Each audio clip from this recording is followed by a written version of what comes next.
also for World Wrestling Entertainment. Hello, friends. It is Anthony Floyer here with you for the debut edition of Strictly Sports College Football Thursday. No longer College Football Friday. We are beyond delighted to have you with us, as this is a huge show, to say the very least. Not just because of course, another big week of college football action. No. It's also because of the breaking news that came out of World Wrestling Entertainment earlier this afternoon. Michael Bullock and I were both working at our respective jobs when this news came out. And boy, howdy, when I saw this news, I mean, wow. That's all I can say is that. I'm joined by Michael Bullock. Yes Movement runs the show here tonight.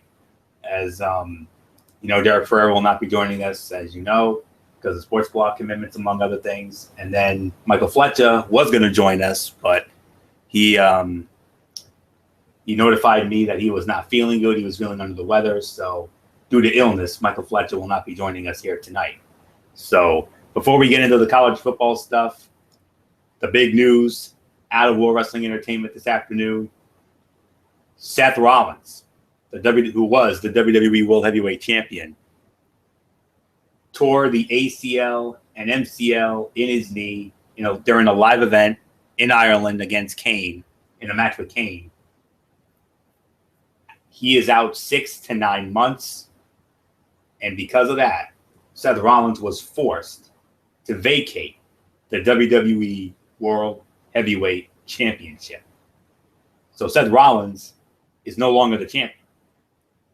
What's going to happen is, at Survivor Series on November 22nd at the Phillips Arena in Atlanta, there will be a tournament. We're looking at something very eerily similar to the Deadly Game tournament of 17 years ago in St. Louis. That's what we're looking at here, folks. But nonetheless, at Survivor Series, a one-night tournament will take place. And on that night, we will crown a new WWE World Heavyweight Champion. Unbelievable. That's all there is to say about that. Like they always used to say way back when, anything can and will happen in WWE, or as it was then known as the World Wrestling Federation. And you got to feel for Seth Rollins, man. I mean, it didn't matter whether you loved the guy or you hated the guy. You had to feel for him. I mean, professional athletes, NFL, NBA, Major League Baseball, NHL, even in college. We see these athletes do this thing almost damn near all the time. And for it to happen to Seth Rollins, just as, he had a great thing going, man. I mean, he held that title for well over 200 days. He won at WrestleMania. And I thought he was probably going to hold it until next year's WrestleMania, in all honesty. But guess what? He's not even going to be at next year's WrestleMania. If he's out 6 to 9 months, that's between May and August of next year. So that means, for all intents and purposes, Seth Rollins will be out of WrestleMania 32 at Cowboys AT&T Stadium in Arlington, Texas, next April 3rd. But our colleague Derek Ferreira, he did a YouTube video about this earlier on. I have yet to watch it, but in that video, he discusses who he thinks will be who he thinks will become the new WWE World Heavyweight Champion. Right now, if I'm a betting man, I got to say the odds-on favorite has to be Roman Reigns. I think Roman Reigns is gonna be walking out of Survivor Series, the new WWE World Heavyweight Champion. There are no details as of now about how this tournament will go down. But you better believe once we get word of that, we'll definitely share that. And who's going to be in it? Yeah, who's going to be in it? How many are going to be in it? I mean, we probably won't know until Monday night on Raw. Very likely, Bullet. Very likely. I mean, it could be Monday night, but then again, you never know. That they could drop that on us sooner. You never know. But nonetheless, Seth Rollins out 6 to 9 months, torn ACL and MCL in his knee in a match with Kane in Ireland during the European tour. 6 to 9 months he's out. forced to relinquish the WWE World Heavyweight Championship, and there will be a new champion crowned in a tournament at Survivor Series on the 22nd of this month. So colossal news, to say the very least. And it's just like I said, if it doesn't matter whether I know Derek Ferreira, who is the biggest Seth Rollins mark that we know. He's got to be very devastated by this news, as well as all the other Rollins marks out there. But I know there are some haters out there who are actually happy about this, you would imagine. But he's just such a damn good wrestler and so talented. And, I got to see him live here in Providence, during the SmackDown event at the end of August. And he cut a damn good promo that night. I got to tell you, it was just... And he's human like all of us. And I think for the IWC to basically say, oh, we're glad Rollins got hurt, you don't have a soul, in my honest opinion. Yeah, you're right. Yeah, amen to that, Bullock. You're absolutely right. But nonetheless... But then again, that's typical IWC... yahoos that want to basically say, oh, he got what he deserved. So to those haters, they need to get a freaking life.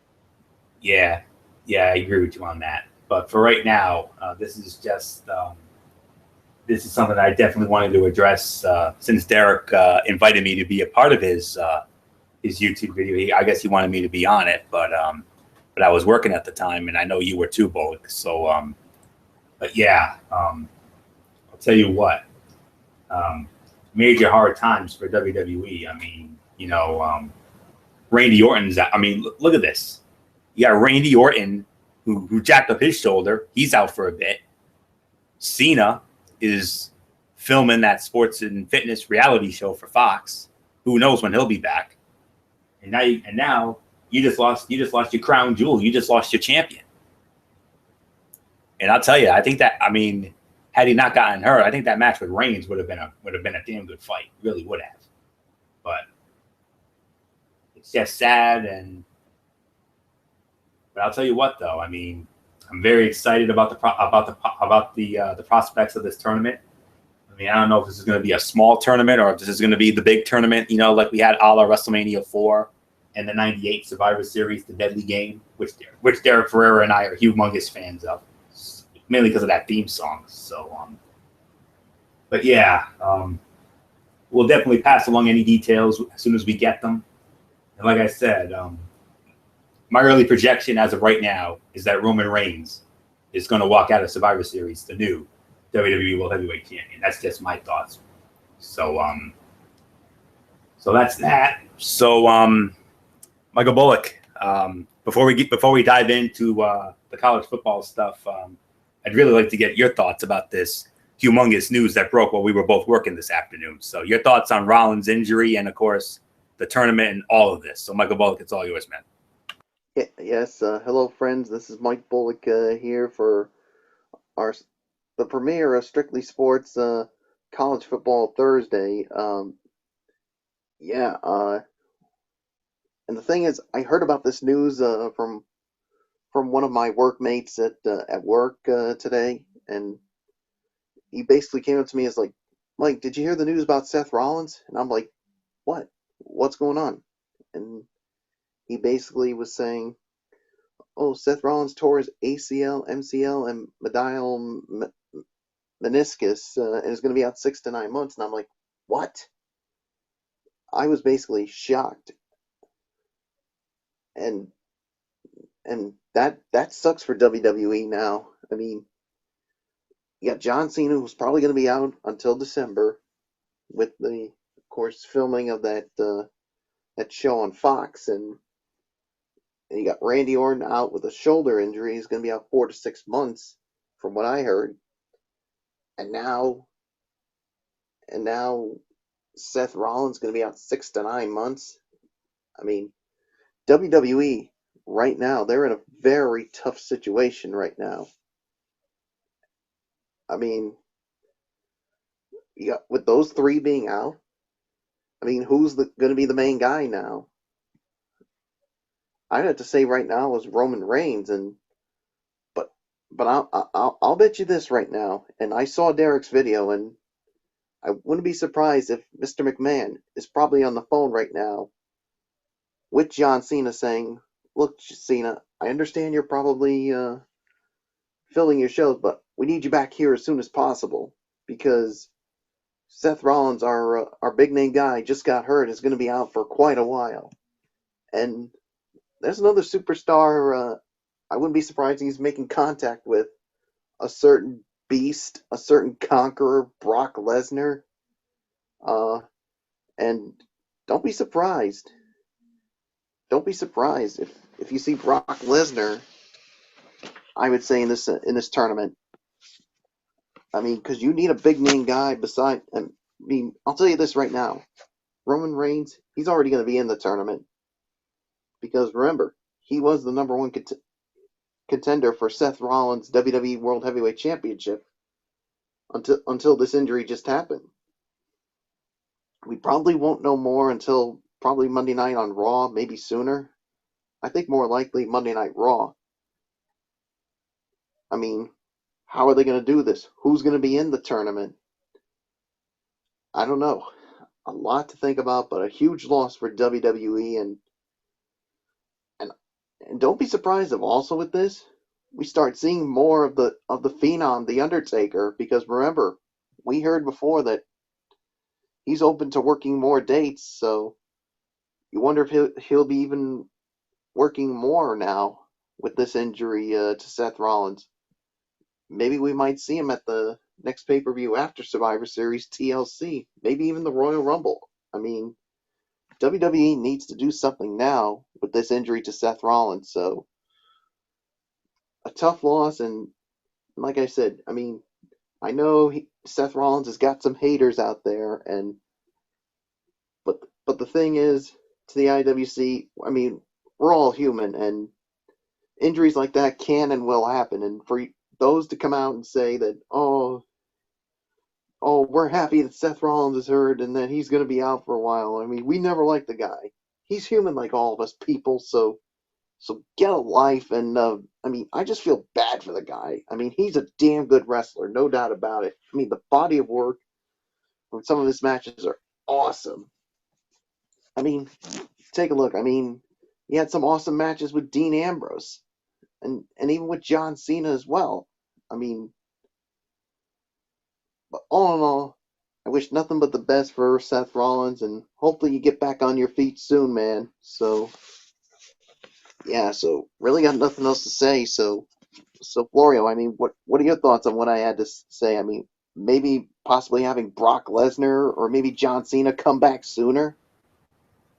Yeah, I mean, you hit the nail on the head, Bullock. I mean, I think there's a very realistic possibility that happens. I mean, you know, they need some big names. I mean, for this tournament, and don't forget, Orton's out too. So, oh, I know that. I mean, that's what I said. But Derek Ferreira, though, I messaged Derek a little bit ago, and he told me that he still thinks that we're still going to get that traditional Survivor Series elimination match with the Wyatt family and the Undertaker Kane team, you know. So he still thinks that's a possibility. So, but we'll see, you know. So, but man, oh man, I mean, but definitely creates some buzz and excitement about what's going on. So, man, I mean, we thought Survivor Series was gonna be big anyway. I mean, and what about maybe having the Undertaker even working more days? Because remember, there was the possibility. I mean, he was open to working more. Wonder if WWE will have him do that. Yeah, I mean, very possible there, Bullock. I mean, it's definitely not out of the realm of possibility, no question about that. So, I don't know. I mean, as the old saying goes, so many questions, so little answers. So, I'm just don't worry, we're gonna they'll make the announcement. Trust me. We'll get an announcement at some point. Believe that. So we'll wait and see. I mean, a lot to get into, but like I said, as soon as we have all the details about the tournament and such, we'll definitely be sure to pass it along to you through our respective social media outlets. So with that said, let's get right into College Football Thursday, the all new College Football Thursday. Of course, speaking of big announcements, Derek Ferrera had a meeting with the producers of this show some time ago. Well, actually, it was last Friday night because we had to cancel both the college football and NFL shows because of the busy Halloween weekend, and considering that Mr. Bullock and Fletcher there we're going to be out and about for the Halloween holiday, and probably Derek too. I wasn't, because I'm not really into Halloween, if I'm being honest with you. Derek met with the producers, and he lobbied for them to move shows from Friday and Saturday to Thursday and Friday, respectively. And that request was granted and approved. So that's why this show is on 24 hours earlier than usual. And then, of course, we'll have the NFL show tomorrow, back in its original Friday time slot. Because remember, it used to be NFL Friday, and that's exactly what it's going to be starting tomorrow night. And the only thing we'll be doing on Saturdays, if our schedules allow it, of course, will be pay-per-view previews. And you better believe on the night of November 21st, I'm hoping, Michael Bullock, that you can make the time on Saturday night, November the 21st, as we. Oh boy, that preview show for Survivor Series just got even bigger, especially with the news of this, with the big news that came out just now. So, but nonetheless, here on College Football Thursday, we're going to do what we always do. We're going to talk about the games and whatnot. We've had some games already gone final this week. It all started on Tuesday night with a major upset, Michael Bullock. Toledo, number 24 Toledo, they lost at home to Northern Illinois, 32-27 on Tuesday night. So goodbye, Toledo. You better believe they're going to be done. But we had two other games. Actually, one game already final for this evening. Baylor, who is now number 6 because of the inaugural college football playoff rankings that came out earlier this week, also on Tuesday. The committee put Baylor in at number 6, and they survived a scare from Kansas State, 31-24. So Baylor's still in the running. And number 20, Mississippi State, is currently leading Missouri 24-13. That with 5:34 remaining in the third. That's on ESPN. And I do believe the usual Thursday night crew for ESPN is working this game. That would be, Joe Tessitore, Jesse Palmer, David Pollock, and Kaylee Hartung on the sideline, if I'm not mistaken. So yeah. So that's that. So we're going to start it off with our first game of the week, which is going to be tomorrow night. We're actually going to get to talk about a Friday game for a change. And it's going to start with number 22 Temple going up against SMU. This game will be on ESPN2, and it will be at SMU. Now, I am trying to find the dirt sheet with all the announcers on it. I don't believe I have found one yet, but I'm gonna find one. And bear with me, I will find it. Trust me.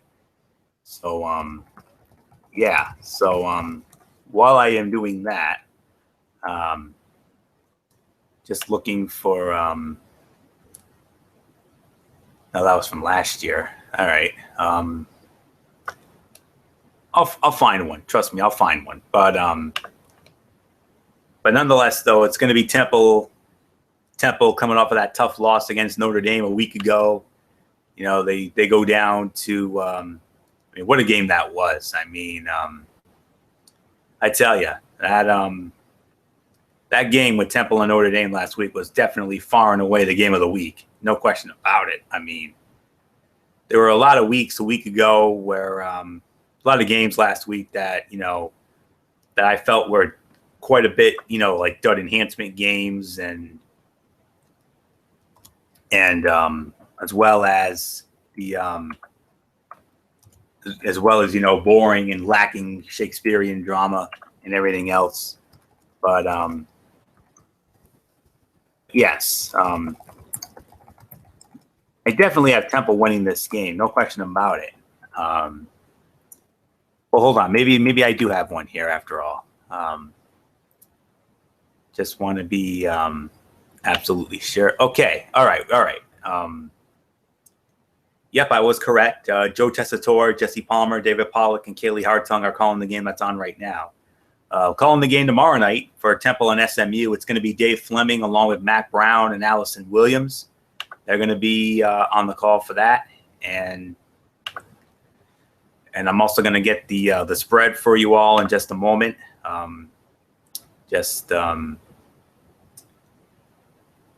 Lot to dive into here. I mean, obviously taken aback by that big news about Seth Rollins there. I mean, yeah, I'm definitely going to be thinking about that. Trust me. I'm definitely going to be weighing heavily on me.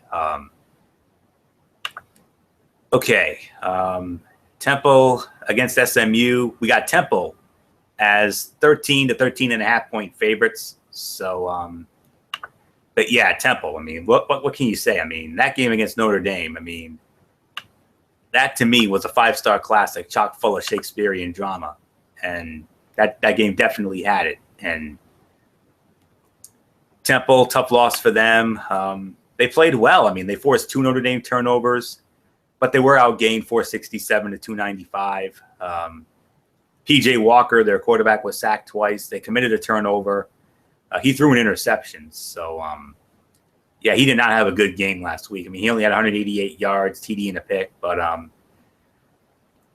think he'll have a bounce-back game here. I also think Jahad Thomas, their running back, should have another solid game. He had a solid game against Notre Dame last week. He had 82 yards. And Ventel Bryant will be their best receiver. He had 91 yards in the loss to Notre Dame. So behind Walker and Thomas and Bryant, I'm going to go with Temple to beat SMU in SMU tomorrow night. I'd say the final score will probably be I'll go 24-10, Temple over SMU tomorrow night. So with that said, Michael Bullock, your thoughts on Temple and SMU tomorrow night? Yes, like you said, Temple was suffered a loss to Notre Dame last week. I mean, it was a very tough loss. Basically, of course, they lost.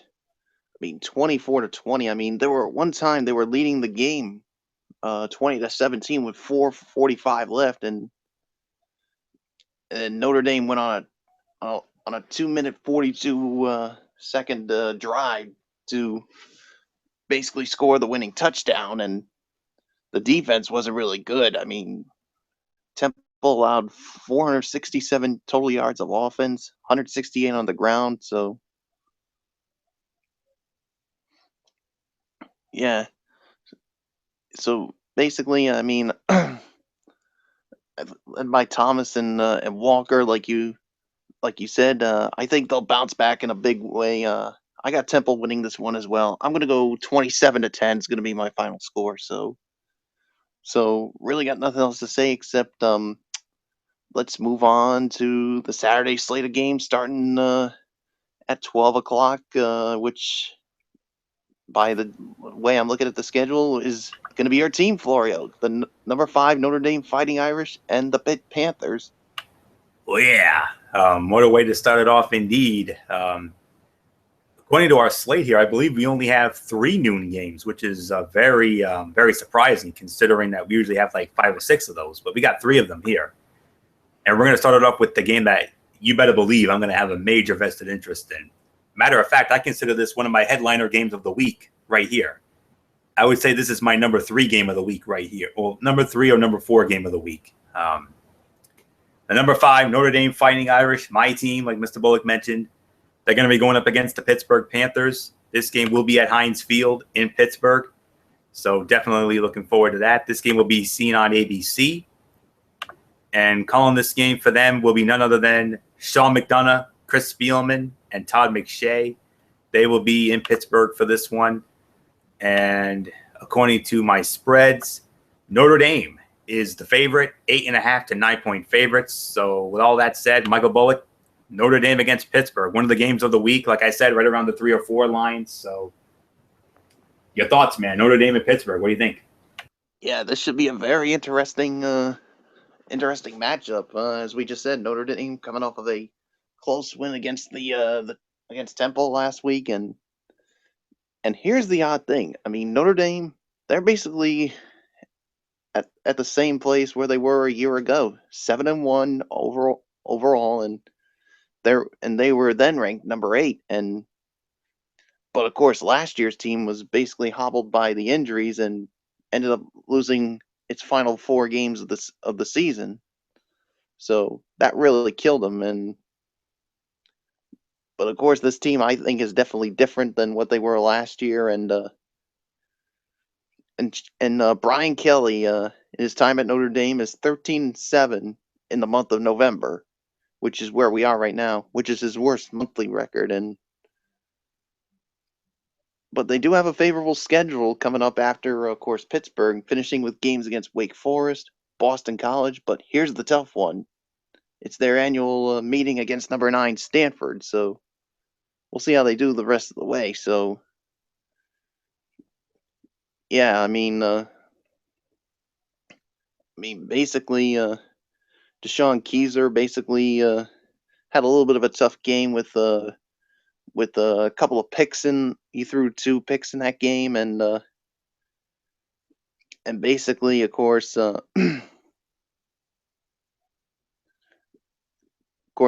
expect him to have a much better game, and of course, Pittsburgh, of course, I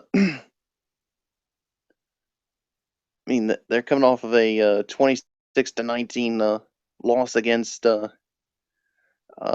North Carolina back on October 29th, and they basically fell out of the national rankings, and they're looking to bounce back. And here's the thing. I mean, the last 4 meetings between Notre Dame and Pittsburgh, they've been decided by an average of 4.5 points.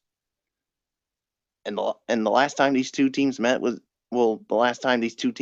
Pittsburgh was back in 2013, where the Panthers beat the then number 23 Notre Dame Fighting Irish 28-21. And last year, these two faced each other in South Bend, where Notre Dame was number 2 at the time, and they lost. I mean, Pitt lost to them in triple overtime. So they've given this team some fits. So I expect this to be another close one. I got the Fighting Irish to me winning this one, but I think it's going to be closer than what everyone says. I'm going to say I'm going to go 27-24. Notre Dame holds off to beat Pitt in this one. I mean, basically with Pitt playing at home, I think this game's going to be a lot closer, and they will give this Notre Dame Fighting Irish team some fits. So that's pretty much all I can say. So, Florio, your thoughts on your team? You got Notre Dame winning, right, Bullet? Yeah, I got Notre Dame winning. I just said it. Okay, yeah. Yeah, I gave you the final score, 27-24, Notre Dame winning. Okay, I just wanted to be sure on that. I didn't hear it. I lost my train of thought for a moment. But yes, what a game for Notre Dame last week. Like I said, that game against Temple, that was far and away the game of last week. I mean, that was a 5-star, like I said, from start to finish. I mean, Shakespearean drama all around, and what a drive they put together at the very end of that game to win it. I mean, that was vintage Notre Dame football right there, my friends. Let me tell you.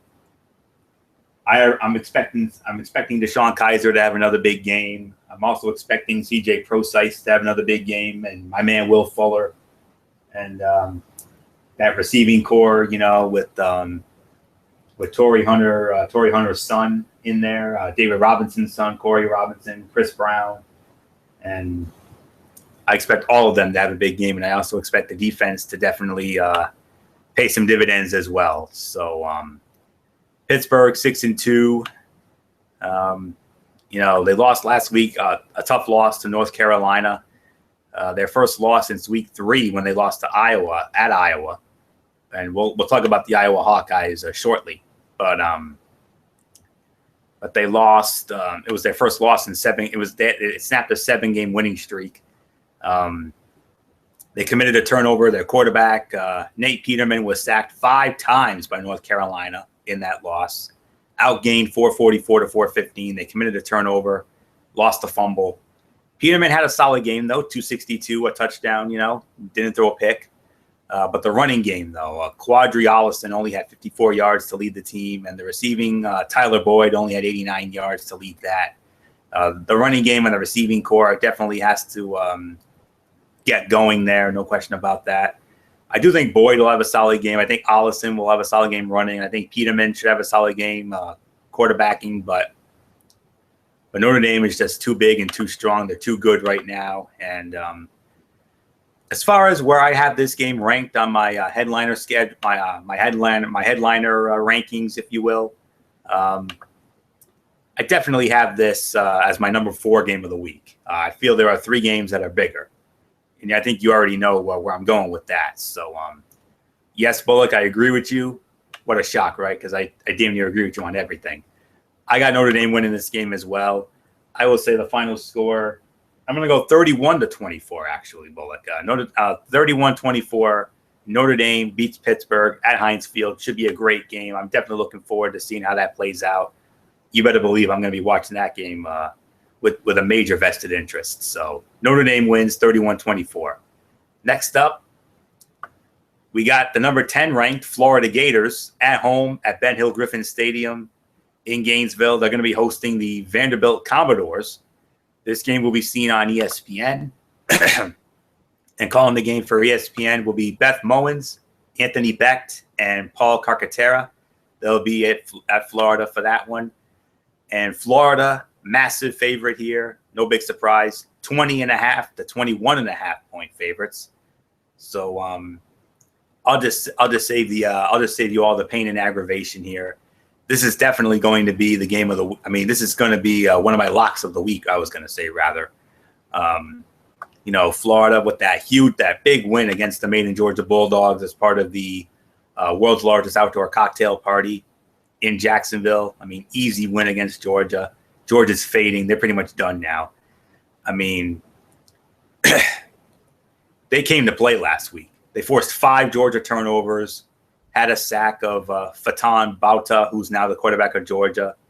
Trayon Harris didn't have to do much, threw a touchdown pass. Kelvin Taylor was the star, 121 yards rushing and 2 touchdowns in that win. And Antonio Callaway, 110 yards receiving and a touchdown. I expect Callaway, Taylor, and Harris to all have big games for the Florida Gators against the Vanderbilt Commodores. This is going to be an easy win for Florida at home. So give me the Florida Gators as one of the locks of the week. Final score here, 41-10. Florida all over Vanderbilt. I'm not going to waste any more time. This is going to be a done enhancement game. So with all that said, Bullock, I know who you got, but just give us your thoughts on it anyway. Vanderbilt and Florida.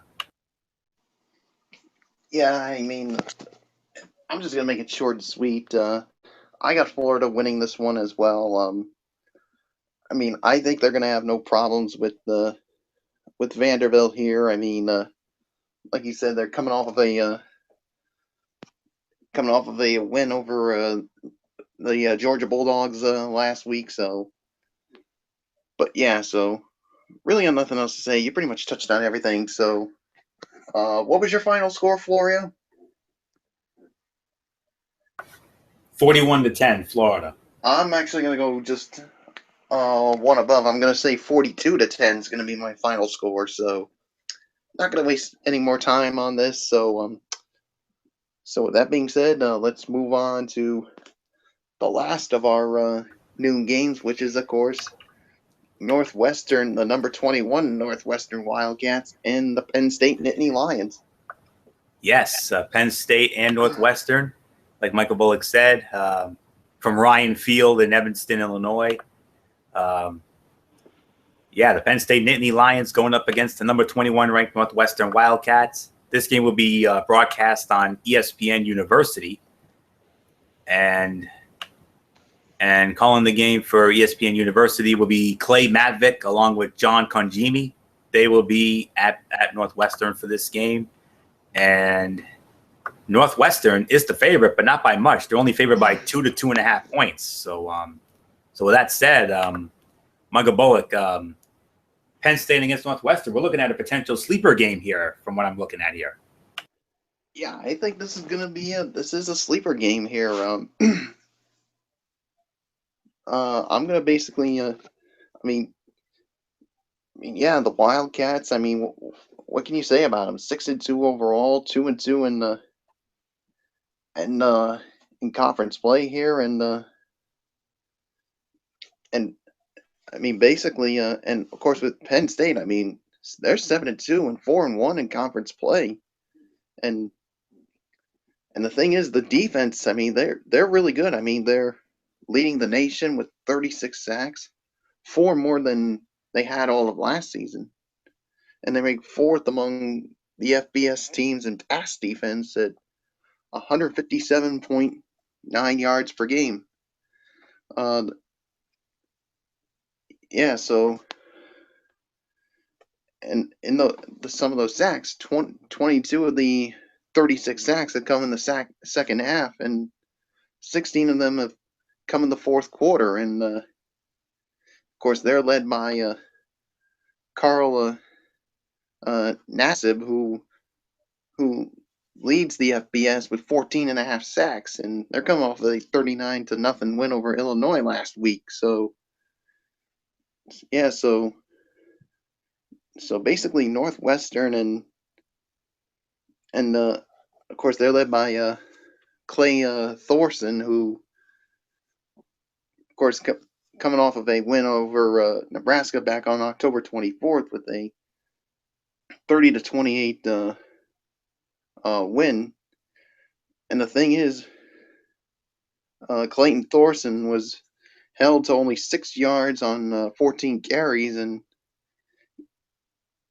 yes, and he only threw for 177 yards and totaling 2 touchdowns. And the thing is, yeah. So basically, of course they got Justin Jackson. I mean, Justin Jackson. I mean, in the last 3 games, he struggled as well, only gaining 95 yards on 36 carries after rushing for 636 in the previous 5. So basically, and their pass defense wasn't really good as well. So, you know what? I'm going to say it. I'm going to call for the upset here. I think Penn State's going to go in, and I think they're going to upset Northwestern because of that defense. I mean, led by Carl Nassib, and I think they're really going to make it very, very tough on Northwestern and their offense, especially with the way they've been struggling. So, give me the Penn State Nittany Lions. I think this is going to be a close one, and I'm going to go 20-17. Penn State's going to upset the Northwestern Wildcats. So, Florio, I give it to you. Well, okay. I don't know how I can follow that, but I'll try my best. Yeah, I mean, Penn State, they had that bad loss against Temple at the opener, but they wheeled off 5 consecutive wins against Buffalo, Rutgers, San Diego State, Army, and Indiana. Then they got beaten down by Ohio State at Ohio State, but then, they survived a close one against Maryland, 31-30, and then last week a 39-0 holiday hamming of the Illinois Fighting Illini at Beaver Stadium there in Happy Valley. So, where they held Illinois to only 167 total yards of offense, forced a turnover by Illinois, recorded 4 sacks of Illinois quarterbacks Wes Lunt and Chase Crouch. They put up 400 yards of offense, and Christian Hackenberg, 266 yards and 2 touchdowns in that win.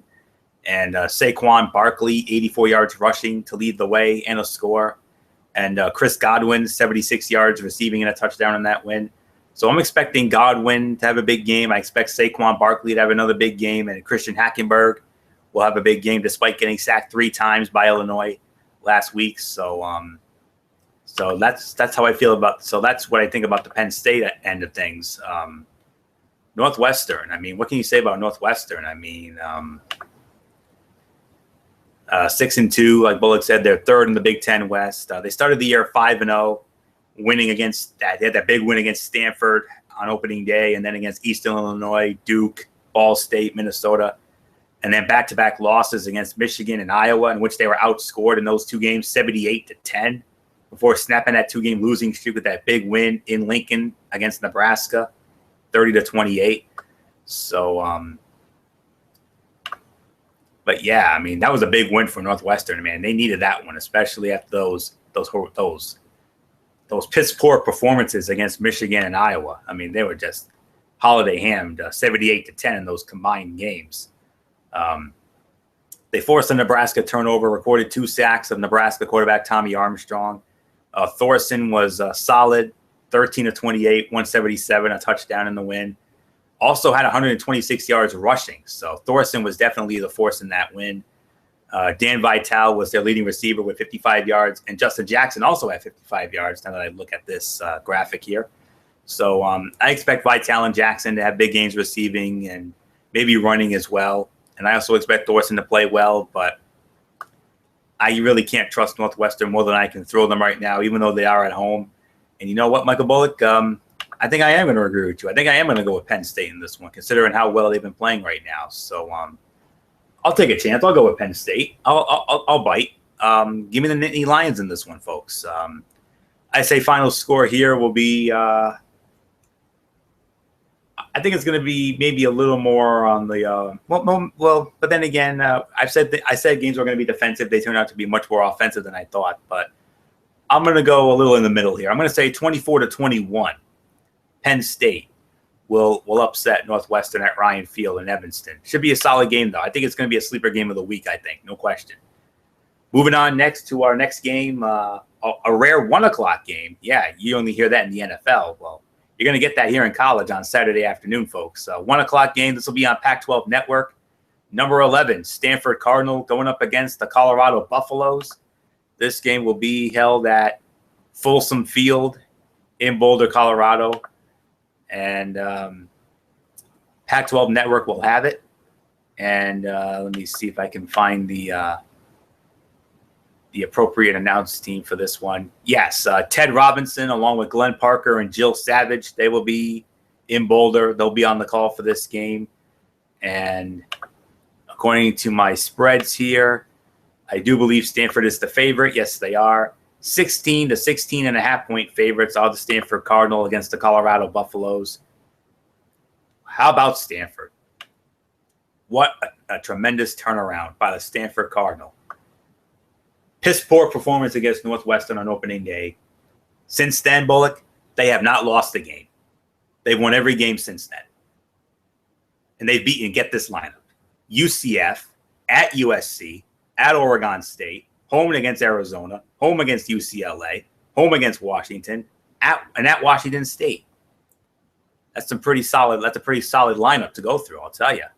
I mean, but they were tested. They were tested by the Washington State Cougars at Martin Stadium last week. But they won 30-28. Oh, by the way, ESPN Sports Center anchor Jamie Sire, Washington State Cougar alum. Yes. Wanted to make sure I got that in there.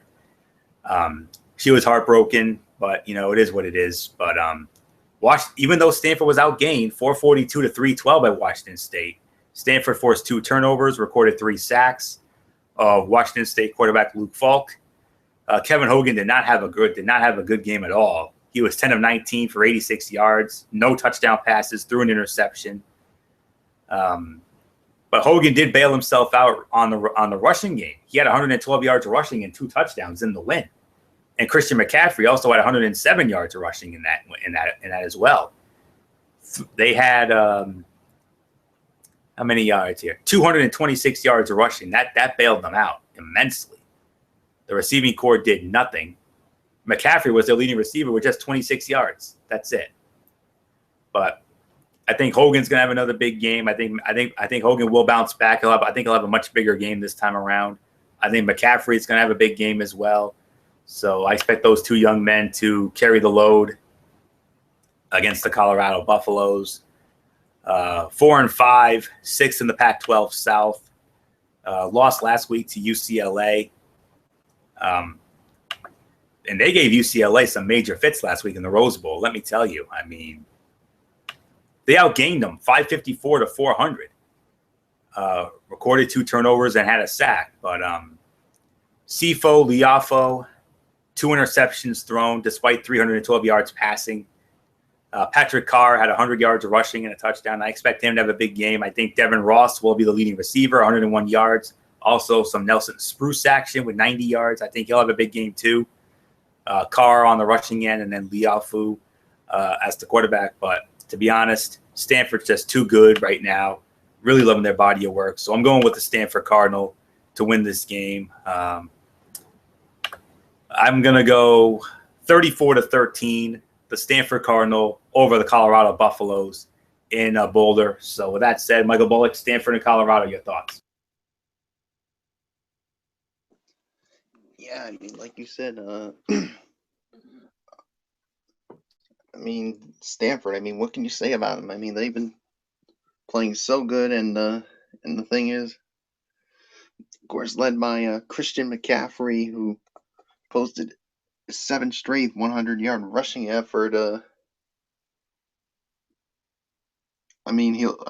He's got 6 straight 100-yard rushing games, looking to make it 7, and looking to make it 8 wins in a row.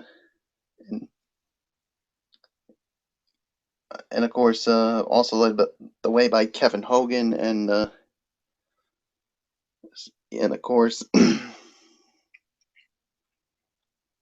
of course, they're coming off of Stanford coming off a 30-28 win over Washington State last week, and of course, Colorado, of course, coming off of a 35-31 loss to UCLA last week, and so basically you pretty much touched on everything. What was your final score again, Florio? I missed it. I got Stanford winning 34-13. Yeah, I'm actually gonna go 37-14. Is gonna be my final score. Led by Christian McCaffrey and Kevin Hogan, and I think the defense will shut down that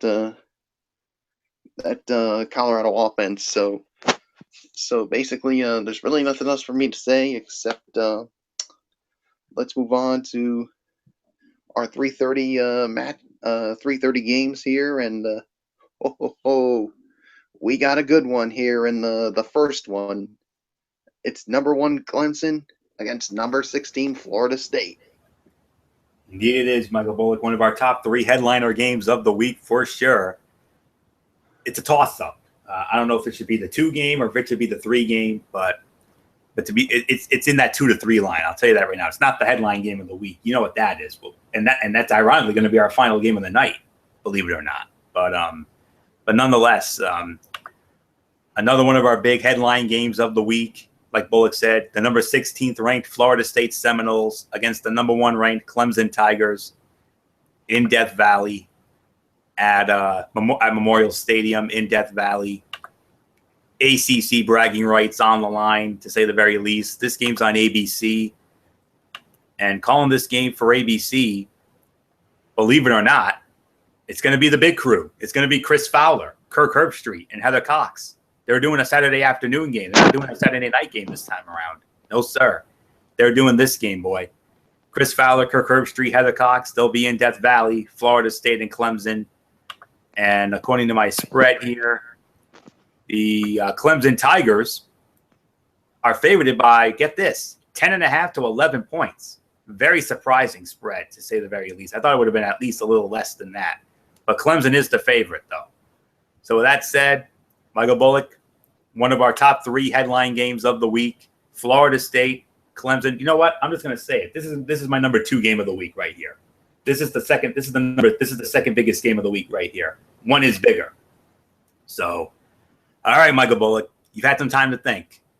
Florida State, Clemson, the ACC on the line, as well as major college football playoff implications. So Shakespearean drama will be abound in Death Valley. Am I right or am I right?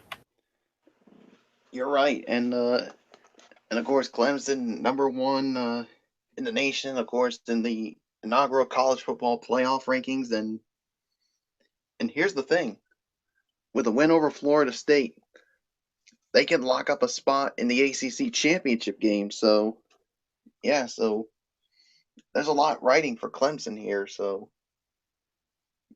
of course, the last time these two teams met in Death Valley 2 years ago, where the Seminoles, they came in and put a squashing on Clemson, 51-14, and it pretty much ended their undefeated season. But yeah, of course, Clemson coming off of a 56-41 win over North Carolina State last week, and Deshaun Watson, I mean, what he did in that game, he threw for 383 yards and 5 touchdowns, and because of that, he was named the National Offensive Player of the Week. Well, it earned him National Offensive Player of the Week honors by the Walter Camp Foundation, along with the ACC Offensive Player of the Week. And yeah, so I expect him to have a big game here against Florida State, and of course Florida State coming off of a 45-21 win over Syracuse last week, and the thing is that they did it without Everett Golson and Dalvin Cook, and yeah, so, and the thing is, both of them practiced on Tuesday, so there's a chance both of them could play, and the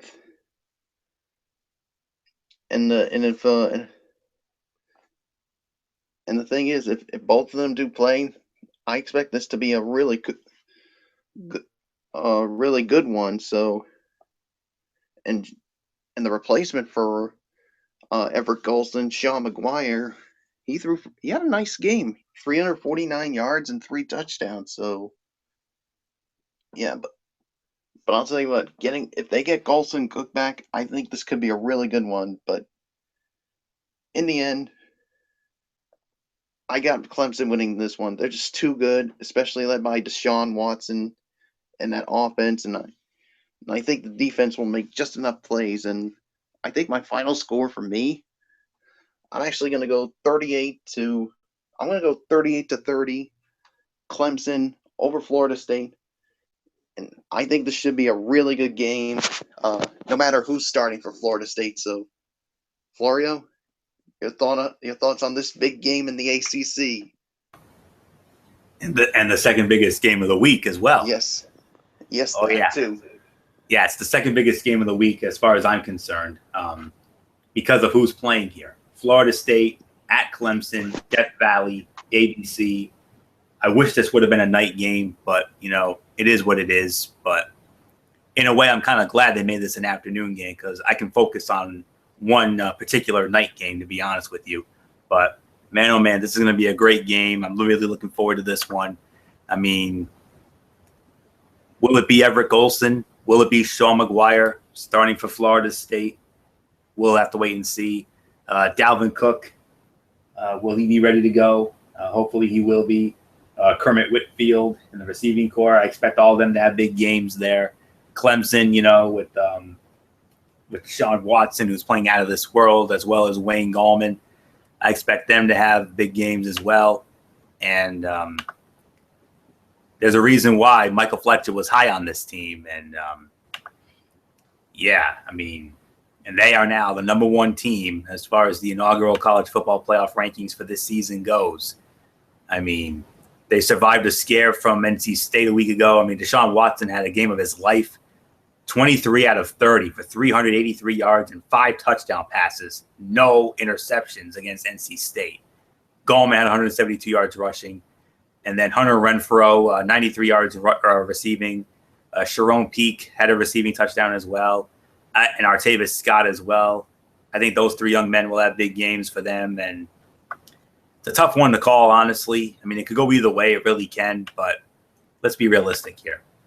Clemson's the better team. And it doesn't matter if it's Eric Olson or Sean McGuire starting for Florida State. I got the Clemson Tigers winning this game as well. I will say the final score here is going to be I'm going to go just a little smidge higher than Bullock here. I will go 38-31. That's it, 38-31. The Clemson Tigers over the Florida State Seminoles in what I think will be one of the games of the week. No question about it. So with that said, let's move on to our next 3:30 game, and it's another one of our big headliners of the week. This is the game I'm calling the number 3 game of the week, the 3rd biggest game of the week right here from the Big 12. Number 8. The number 8 ranked TCU Horned Frogs going up against the number 14th ranked Oklahoma State Cowboys. Stillwater, Oklahoma. Boone Pickens Stadium. That's where we're going to be. This game's on Fox. You know who's calling this game for Fox. Gus Johnson, Joel Klatt, Molly McGrath. They'll be in Stillwater for this one. This massive game in the Big 12. And according to my notes here, TCU is the favorite. 4.5 to 5-point favorites are the Horned Frogs, and rightfully so. But man, oh man, this is going to be another 5-star classic, Shakespearean drama. You know it's going to be high, no question about it. Trevon Boykin and company. I'm expecting a big game for them, no question about it. Trevon Boykin's going to have another big game like he had last week against West Virginia, where he threw for 388 and 3 scores. Also had 84 yards rushing. Aaron Green only had 67 yards. Very disconcerting to me, but he's going to bounce back, no question about it. Josh Doxson, 183 yards and 2 touchdowns in that win. There's no question he's going to have a big game as well. Their big 3, Trevon Boykin, Aaron Green, Josh Doxson, all of them are going to have humongous games. No question about that for TCU. As far as Oklahoma State is concerned, they have a quarterback by committee right now with Mason Rudolph and J.W. Walsh. And what a game last week against Texas Tech. Listen to this final score bullet, 70-53. That's a basketball score. That's not a football score. That's a basketball score. But nonetheless, Oklahoma State and Texas Tech, what a fun game they had, combining for 1,304 yards of total offense in that game last week. Just crazy. I love offense. Rudolph had a couple of touchdown passes. J.W. Walsh, 4 out of 5, $167 and 2 touchdown passes. I mean, just incredible. And overcoming a huge game from Texas Tech quarterback Patrick Mahomes, the second. 480 yards, 4 touchdown passes, and 2 interceptions in that game. So, and Walsh also led the running attack with 80 yards and a touchdown in that game last week. And then the receiving core, James Washington, 4 catches for 200 yards and 2 touchdowns in that win. Wow, how about that? 4 catches, 200 yards, and 2 touchdowns. You hear that? I mean, you definitely just amazing. So I'm just forgive me for that little pause there. I mean, I'm just blown away anytime I hear 200 yards receiving. I mean, I'm used to hearing 200 yards rushing, but 200 yards receiving, amazing. Washington's going to have a big game receiving, no question about it. Maybe J.W. Walsh will lead the running attack with Raymond Taylor, and Mason Rudolph will have a big game quarterbacking. There's no question about it. This is going to be a 5-star shootout. No doubt about this. These 2 teams can put up points. I expect well over 1,000 yards of total offense. There is not going to be any defense whatsoever in this game. No doubt about this. I can say this with the utmost honesty and confidence. Final score here. I'm going to go with TCU to win, though. I think TCU is a smidgen better. I mean, would I be surprised if Oklahoma State pulled this upset? No, absolutely not. They're capable. But I just got to go with TCU right now until they lose. I can't go against them. I'm going with the Horned Frogs to win this game, and I'm going to pull the trigger on this final score. 70-63, TCU over Oklahoma State in what I think is going to be a 5-star Big 12 shootout. Get the barbecues ready. Get this, get that Longhorn Texas barbecue ready, boys. I mean, this is going to be a good old Southern shootout, and I for one cannot wait because I'll tell you right now, I'm going to be flipping between this game and the Florida State Clemson game, no question about it. So, final score here: 70-63. TCU will survive a 5-star Shakespearean drama-laden shootout.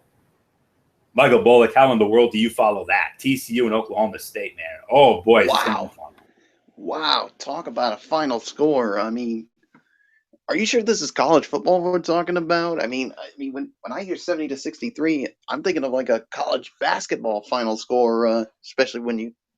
But man, I mean, without a question, this is definitely going to be an offensive shootout. One I'm definitely excited to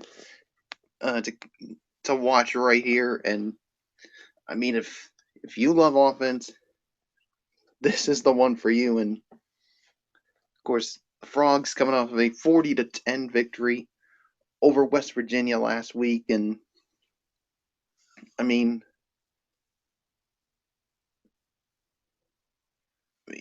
what they did, and I mean that, and of course Oklahoma State with, they won it 70-53 over Texas Tech last week, and I mean, man, oh man, this is definitely going to be a fun game to watch, and I mean, what can you say? I mean, I just feel bad for the defenses. They're gonna have a tough time, and of course Trevon Boykin. I think he's definitely gonna have a solid game. I mean, one heck of a solid game, no doubt about it. And yeah, so basically, I mean, really nothing else for me to say except I got TCU winning this offensive shootout, and guess, and I actually, and you're not gonna believe this, Florio, I'm actually gonna go higher. I'm gonna say 72-64 is gonna be my final score in this one. I mean, how about them apples for that? Florio, let's move on. Lordy, oh man, how about that? 72-64, man, oh man. Yeah, we're feeling that one. I mean, that is going to be a fun ass game. I cannot wait to. I'm going to be flipping between that and the Florida State Clemson game. I mean, if nobody's watching this game, then I don't know what the heck are you thinking. Good point. So with that said, let's move on to our next 3:30 game, and it's going to be the number 9 ranked Iowa Hawkeyes going up against the Indiana Hoosiers. This will be emanating from Memorial Stadium in Bloomington, Indiana. This game will be on ESPN. And calling this game for ESPN will be none other than Mr. Holy Cow himself, Mike Patrick, along with Ed Cunningham and Dr. Jerry Punch. They will be in Indiana for this game. And Iowa, a 7-point favorite against the Hoosiers in Indiana. So, Michael Bullock, Iowa and Indiana, your thoughts? Yeah, of course. I mean, what can you say about Iowa? I mean, they're 8-0 overall, 4-0 in conference play, and and what can you say? I mean, of course, with LaShawn Daniels, and of course, sophomores Akram Wadley and Derek Mitchell with what they did last week. They did really good in their game last week over Maryland when they won it 31-15, and yeah, and basically, they filled in for Jordan Canzeri, who's going to be back soon because of an ankle sprain, and yeah, and the defense.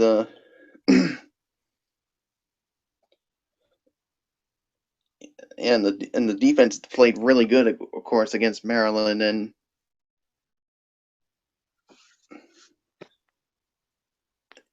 of course, I mean the defense. I mean, so far this season has allowed just a total of 100. They've allowed just 122 points all season long. I mean, what can you say about their defense? I mean, and with the rushing offense, I mean, that's been good. I mean, it's bad news for Indiana. I mean, they're 12th in the 14-team conference, so they're basically like right at the bottom in yards per game allowed on the ground with 166 and a half, and they're last in total defense, giving up a total of 508. Well, averaging 500, giving up an average of 508.6 yards, and I mean, I think it's going to be a long day for Indiana. Iowa's going to win this one big. Final score for me, I'm going to say 41 to 14 is going to be the final score. So, I mean, I got Iowa winning this one big time. So, Florio, I give it to you. Yeah. Don't sell Indiana too short there, Bullock, because Indiana's not as bad as you think they are. I'll get to that in a minute. But Iowa undefeated. They haven't lost a game yet this year. You know, winning against Illinois State, Iowa State, Pittsburgh, North Texas, Wisconsin, at Wisconsin, Illinois, at Northwestern, and then Maryland a week ago. They got a rather easy schedule against Indiana, Minnesota, Purdue, and Nebraska left. So Iowa last week against Maryland forced 4 turnovers, recorded 2 sacks on defense, and Bethard. Not really he didn't really have he had an okay game. He had a solid but unspectacular game last week. Running game only had 67 and 60 yards to lead it. Akron Wadley and LaShawn Daniels Jr. Receiving core only had 54 yards, but you know they found a way to get it done though. But I think Vandenberg will lead the way receiving. I think Wadley and Daniels Jr. will have a big game for them, and Bethard should have a better game. So that's all I can say about Iowa. As far as Indiana is concerned, they're not as bad as you think they are, both. Like I said, they're 4-4. They're 6th in the Big Ten East. They have, however, lost 4 games in a row. So I guess I can understand where Bullock's coming from. They started the year 4-0, winning against Southern Illinois, Florida International, Western Kentucky, and Wake Forest. But the last 4 weeks, though, they've lost to Ohio State, at Penn State, home to Rutgers, and then at Michigan State 2 weeks ago. They were on bye last week. So, but I do think their quarterback, Nate Sudfeld, should have a solid game because he had a solid game against Michigan, though. 308 yards and 3 TDs in that game against Michigan State, rather.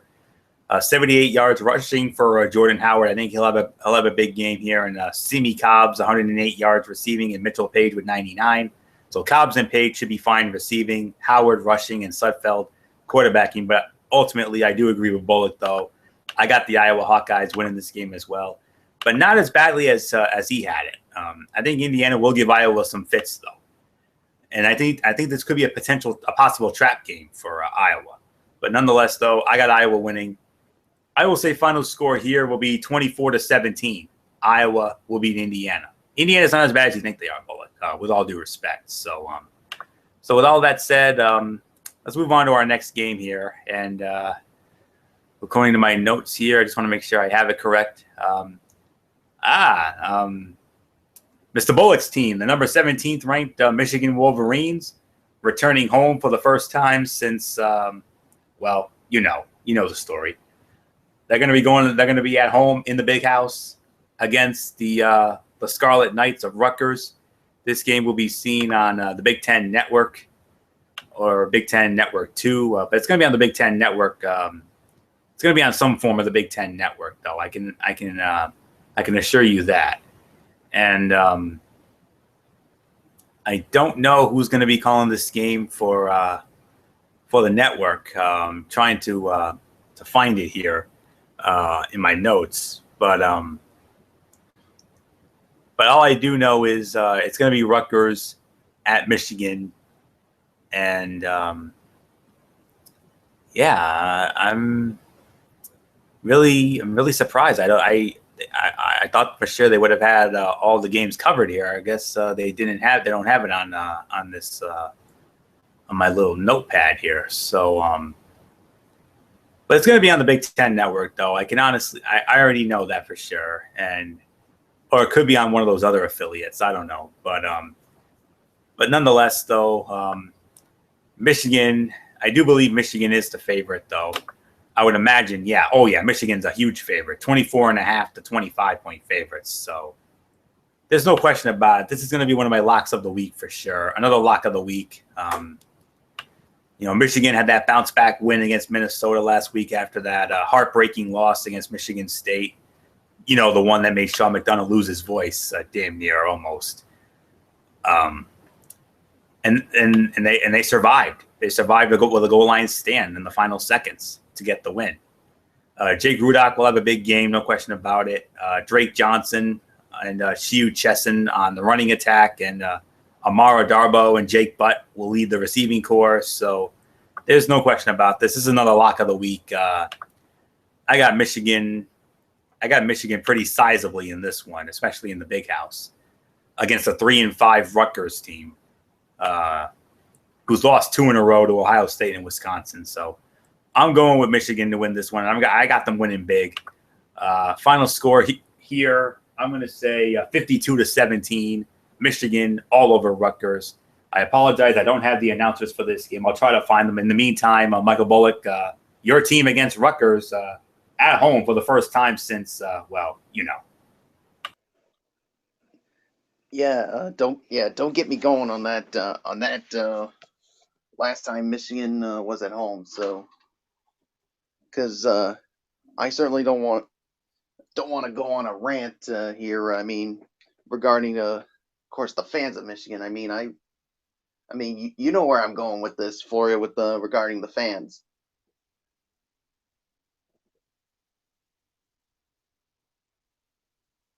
Yeah, I know where you're going with it, Bullock. I know. Yeah, that's why I don't want to even go there with that again.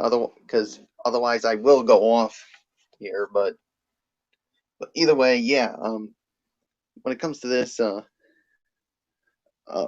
course, Michigan, of course, they bounced back in a big way after that loss.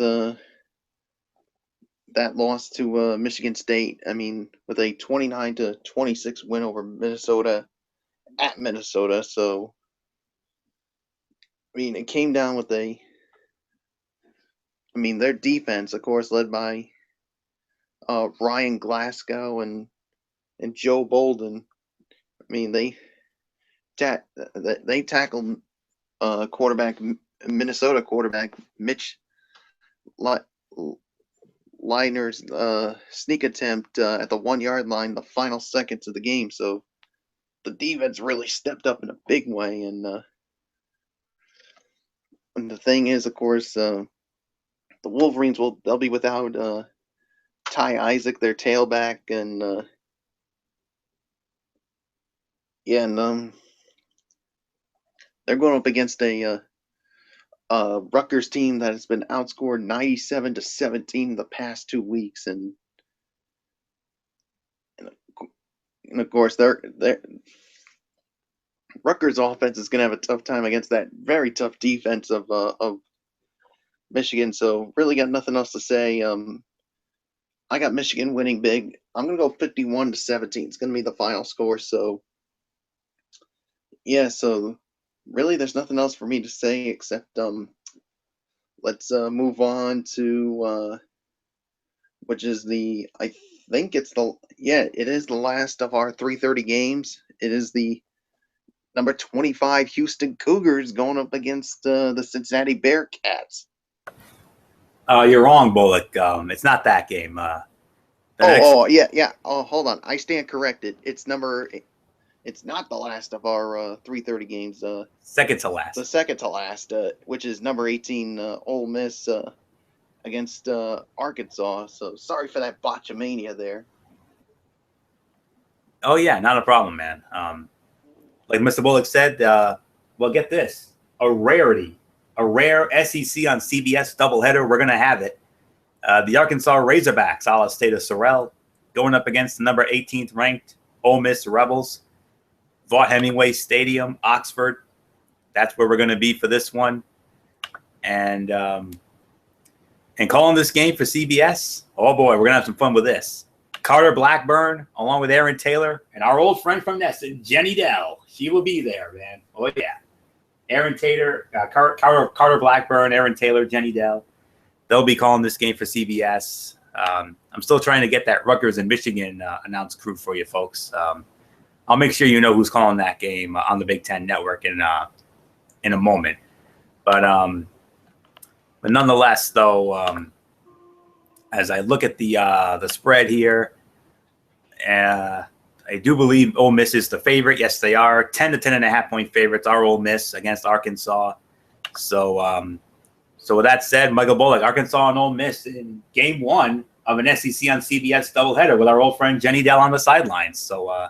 Boy, what do you think about this matchup? Can't wait for that one. And yeah, I mean, it is a rare SEC doubleheader. And yeah, of course.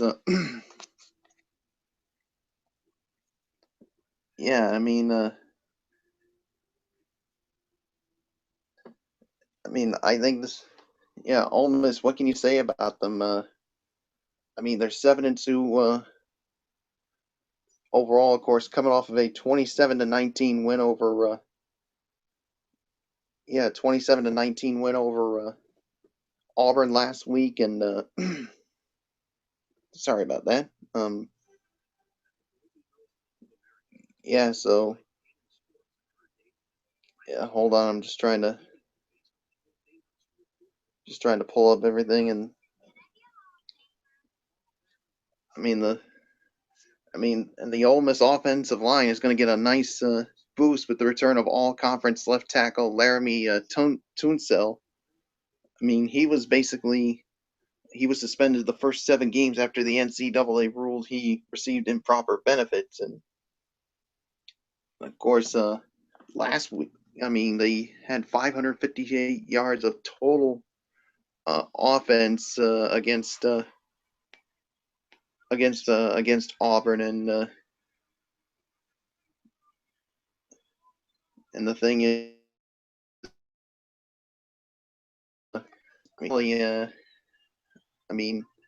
he's had a solid season with 20 touchdown passes and 2,856 yards. But the problem was the turnovers. I mean, he's thrown 7 interceptions over the past 3 games, and he needs to really correct he really needs to correct that. And Arkansas, of course, coming off of a 63-28 win over Tennessee Martin, but the problem was the defense allowed 519 yards of total offense to Tennessee Martin, and you're going up against an offense like Ole Miss, you're gonna have problems. So basically, I think Ole Miss is gonna win. They're gonna win big. My final score for me is gonna be 41 to. I'm gonna go 41 to 21 is gonna be my final score. Kelly's gonna have a big game, and that defense I think is gonna make enough plays to slow down that Arkansas offense. So give me the Ole Miss Rebels to win this one. So Florio, I give it to you. Yeah, I have Ole Miss winning this game as well. I feel bad for. I feel bad for Arkansas. State of Sorrel. 4-4, 5th in the South in the SEC. They have won 2 games in a row. They beat Auburn, and they also beat Tennessee Martin. Ole Miss next.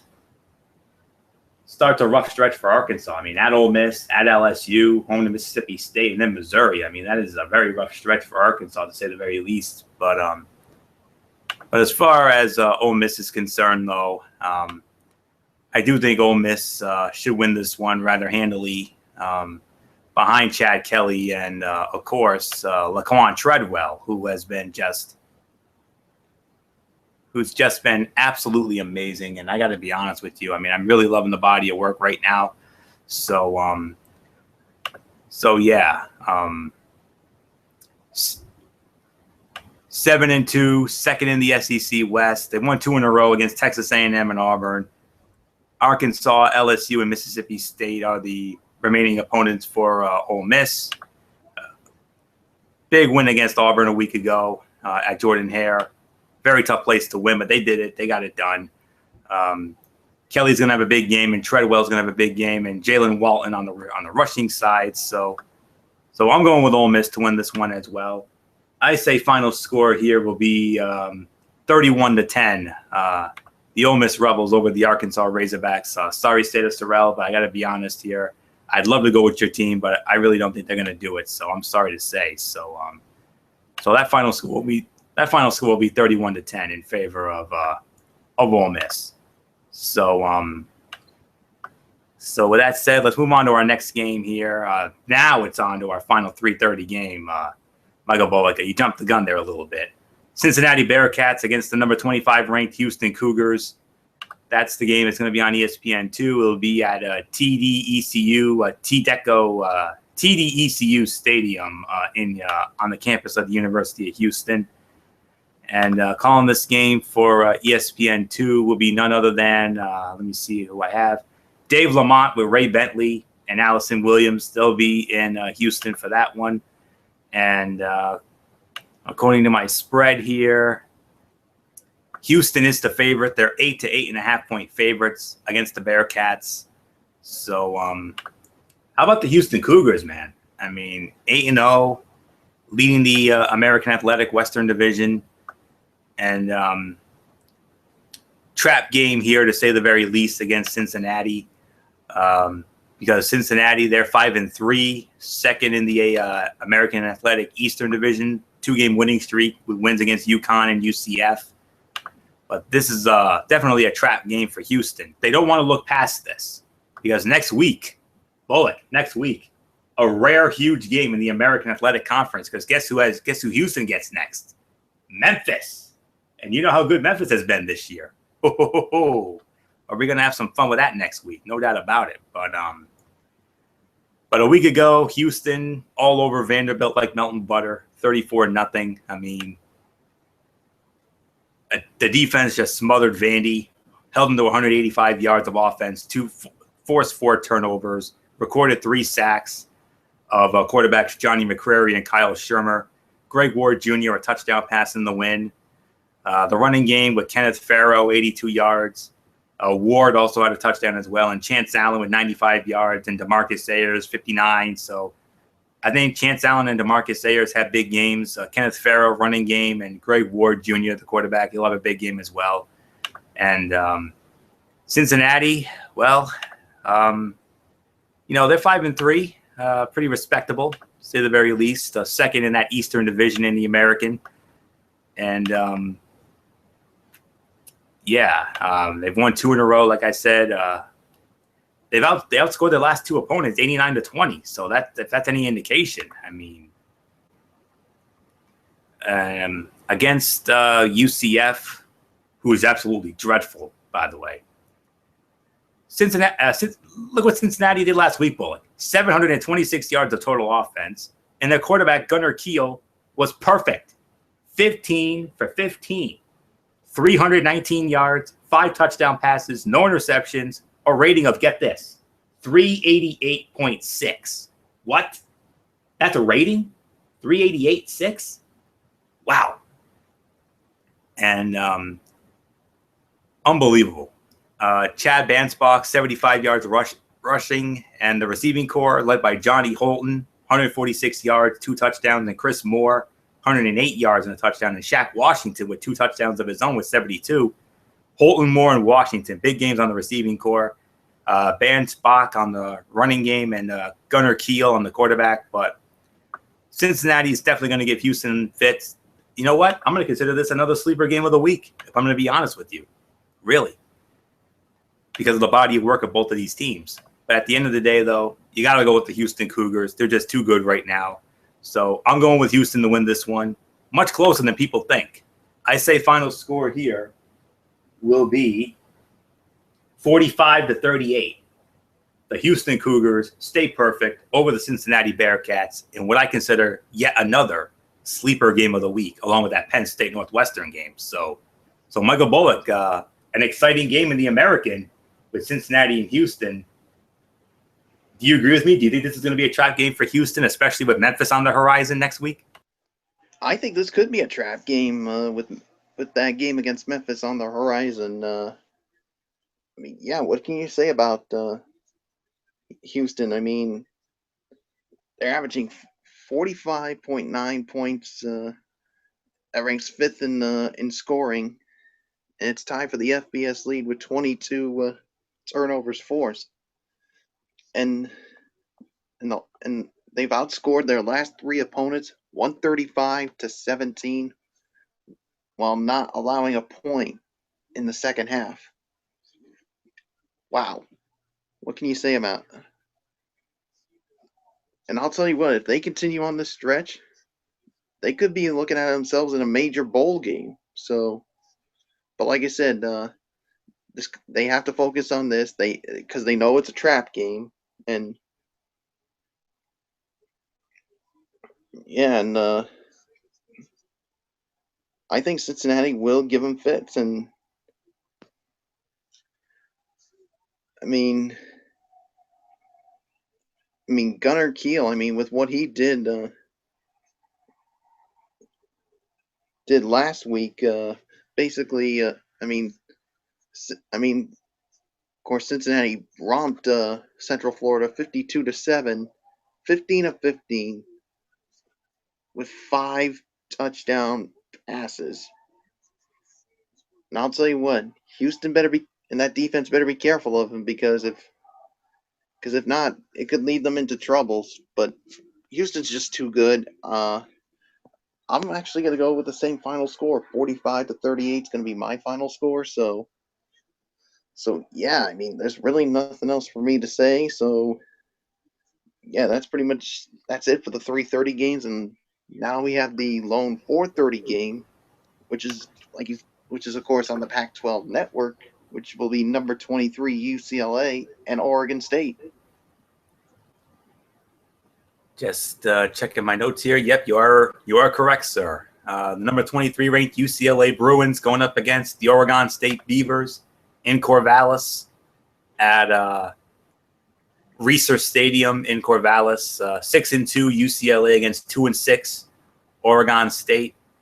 Like Bullock said, this will be on the Pac-12 network, like Mr. Bullock just said. And let's see if I can find who's calling this game for them. Yes, it's going to be Kevin Calabro along with Yogi Roth and Lewis Johnson.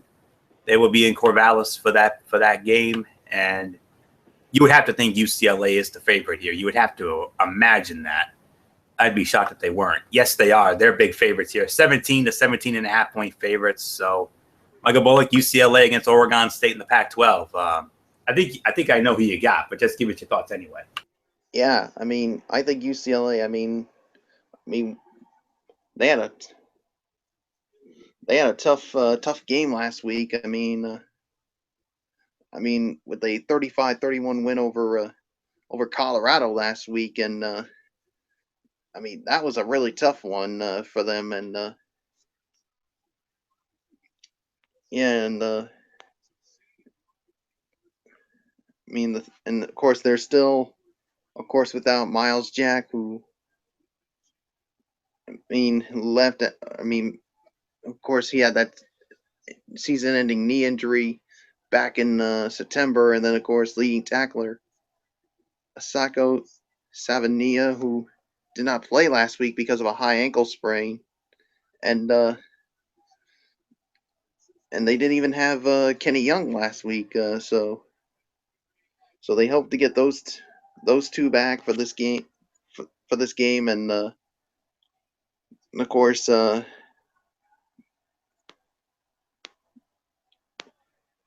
yes, and of course,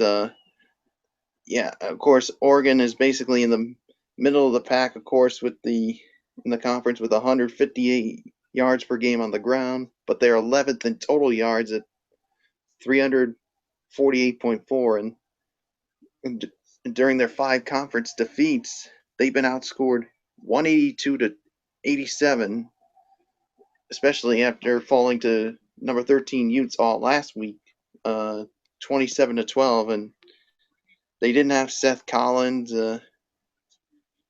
and yeah, so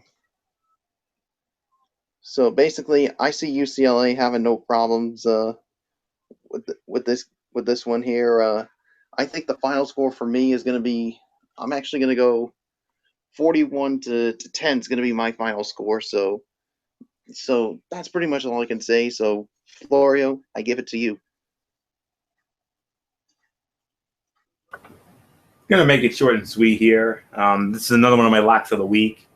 I got UCLA winning this one pretty sizably. I mean, I think Josh Rosen and Paul Perkins are going to have big games for UCLA. No question about this. So, yeah, this is going to be a done enhancement game if I'm going to be quite honest with you. I got the Bruins winning this one. I got them winning pretty sizably.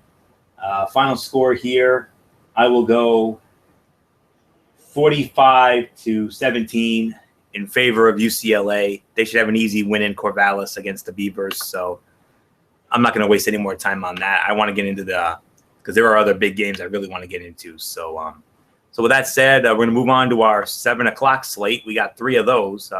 We got 6 games left.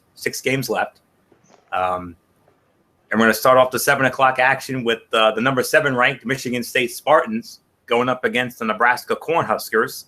Of course, this game will be in Lincoln at Memorial Stadium in Lincoln, Nebraska. A lot of Memorial Stadiums out here. But yes, Memorial Stadium in Lincoln, Nebraska, that's where this game will be. It will be on ESPN. And calling the game for ESPN will be, it will be Dave Patch with Brian Greasy and Tom Luganbill. They will be in Nebraska for this matchup. And according to my spread here, Michigan State the favorite, but only by 6 points. Very surprising spread. But Michigan State Spartans, 8-0, leading the Big Ten East.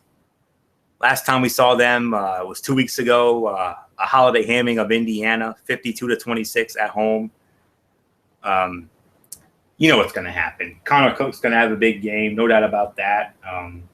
The running game with Madre London and LJ Scott, I think they're going to have big games as well. The receiving core with Aaron Burbridge and company, they're going to have a big game as well. He's going to have a big game as well. I have no question about that as far as Michigan State is concerned. Hard times year for Nebraska, man. 3-6, 7th in the Western Division. They lost 2 in a row to Northwestern and Purdue. They lost last time we saw them. They lost to Purdue for 55-45 at Purdue a week ago in West Lafayette. They committed 5 turnovers. Quarterback was sacked twice. Tommy Armstrong. Well, actually, no, Riker Fife, rather. But he had 400. Listen to this stat line: 29 of 48, 407 yards, 4 touchdown passes, but he threw 4 interceptions and a solid rating of 142.5. Terrell Newby led the running game with 56 yards. That's not going to get it done. Jordan Westerkamp, 123 yards receiving and a touchdown. That's a bright spot. And then Brandon Riley, 88 yards receiving and a touchdown there. So Westerkamp and Riley should have big games receiving. Newby, I expect him to have a bounce-back game rushing. Same for Amani Cross. And Riker Fife should have another solid game quarterbacking, but just too much Michigan State. Too much Connor Cook. Too much LJ Scott and Madre London. Too much Aaron Burbridge. It's just too much for them. So I'm going with the Spartans to win this one. I say final score will be, I'm going to go 27-14, Michigan State all over Nebraska in Lincoln. nothing left to say here. Michael Bullock, Michigan State, Nebraska. Your thoughts?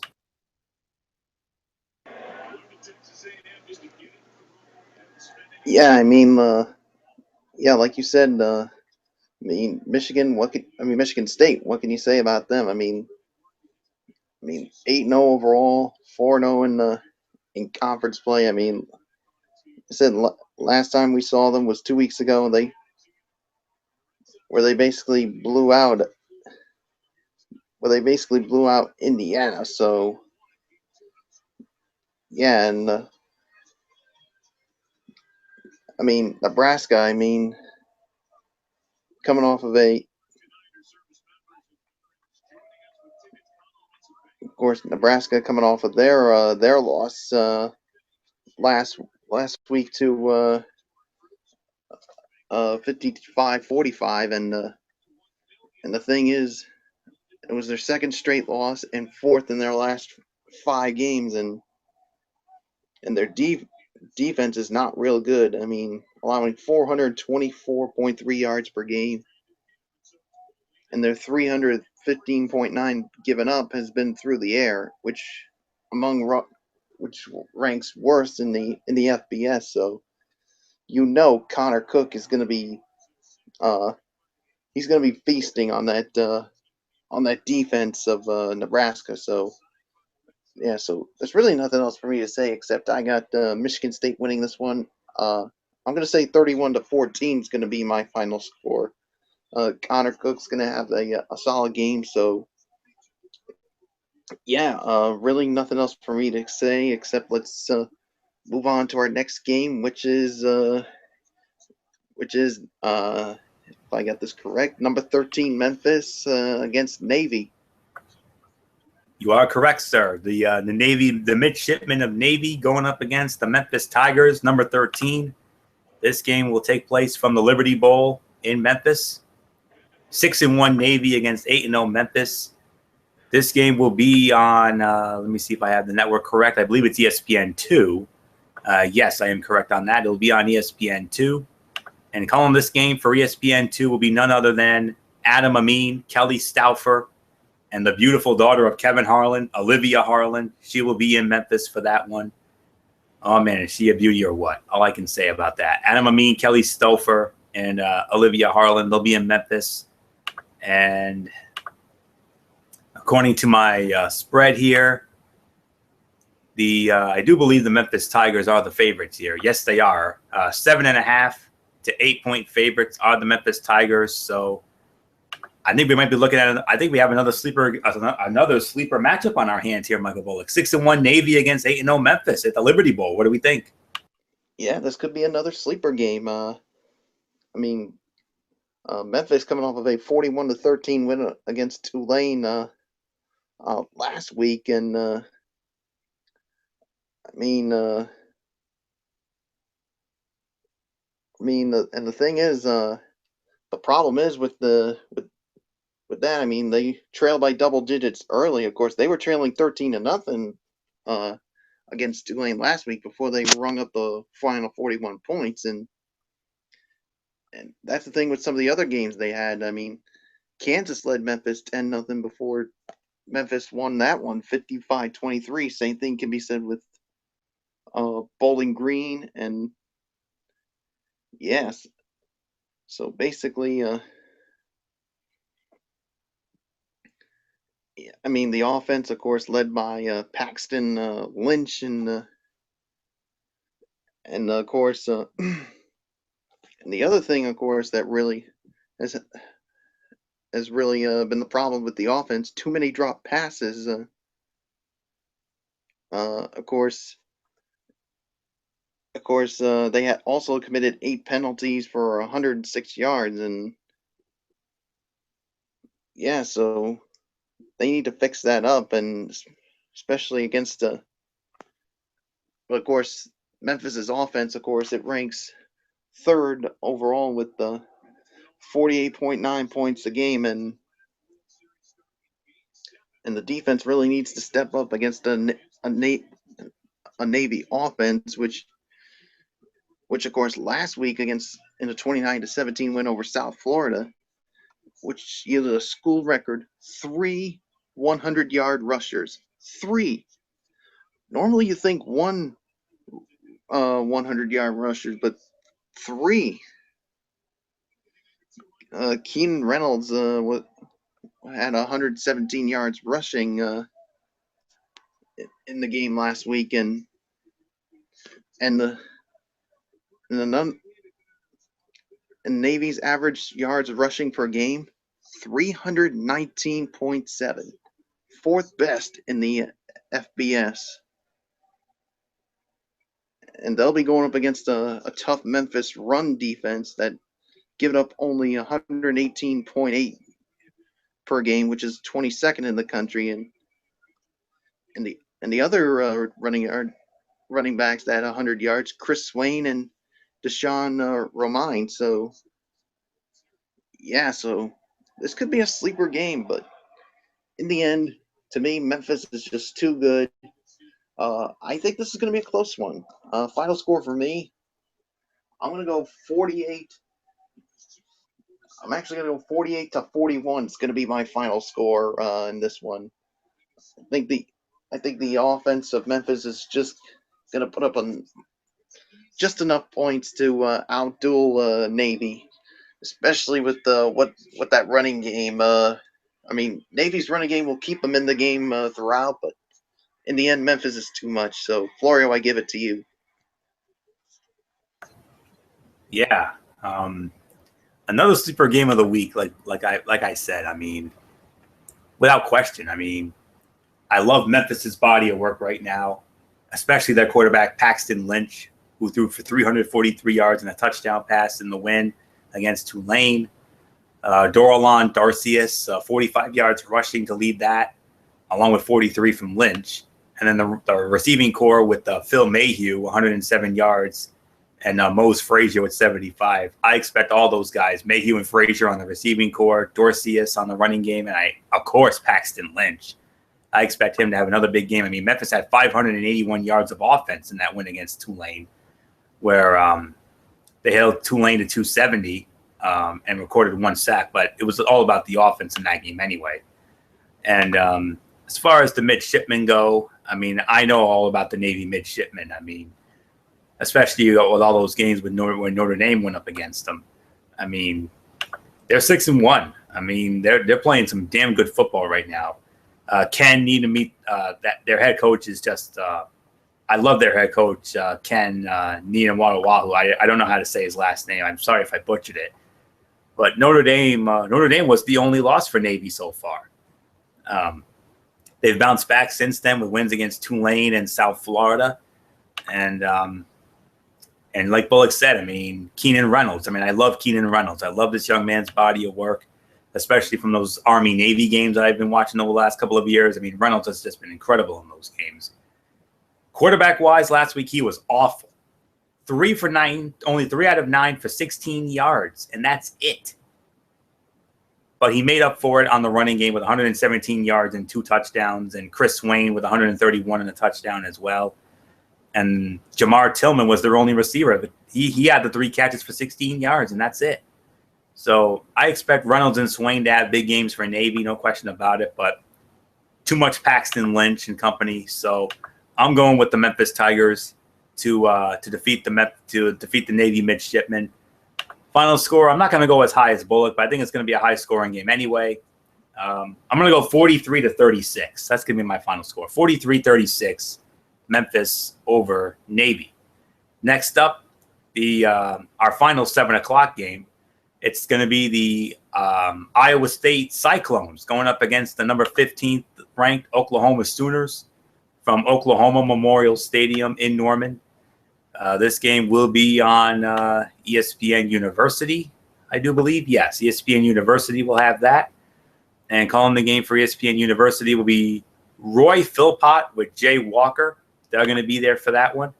And according to my notes, the Oklahoma Sooners, very sizable favorite, 25 to 25.5 point favorites against the Cyclones. And rightfully so. Iowa State is 3-5, 5th in the Big 12.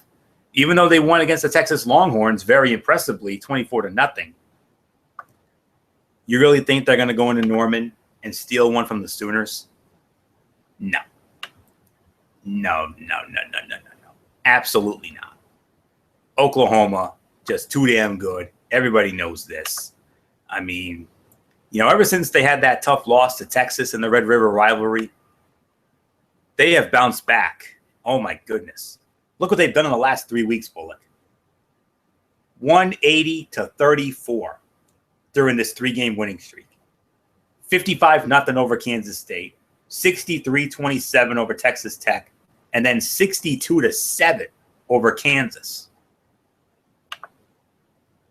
I don't see this being a trap game at all. This is going to be their last easy game of the season. Because guess who Oklahoma has to play after this, Bullock, after this game against Iowa State? You ready for this? At Baylor. That's going to be our headline game next week, by the way. Home against TCU the night before Survivor Series. And then the final game at Oklahoma State. So at Baylor, home to TCU, and at Oklahoma State after this game against Iowa State. If that doesn't scream Murderer's Row, Bullock, I don't know what does. I mean, my goodness, that is the epitome of the words Murderer's Row schedule. Goodness gracious. But Oklahoma, man, 710 yards of offense, held Kansas to just 216, forced 2 turnovers, defense recorded 5 sacks of Kansas quarterback Ryan Willis. Baker Mayfield, man, 383 yards and 4 touchdown passes, no interceptions. Trevor Knight got some garbage time in there, 6 of 9 for 62 and a touchdown pass, no picks.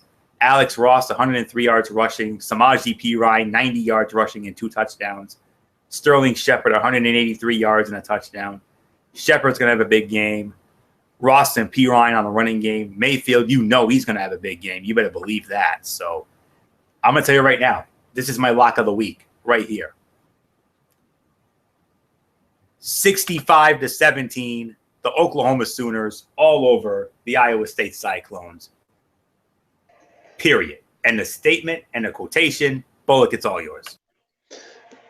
Yeah, I'm just gonna make it short and sweet. I'm gonna say, I'm gonna say 65-17 as well.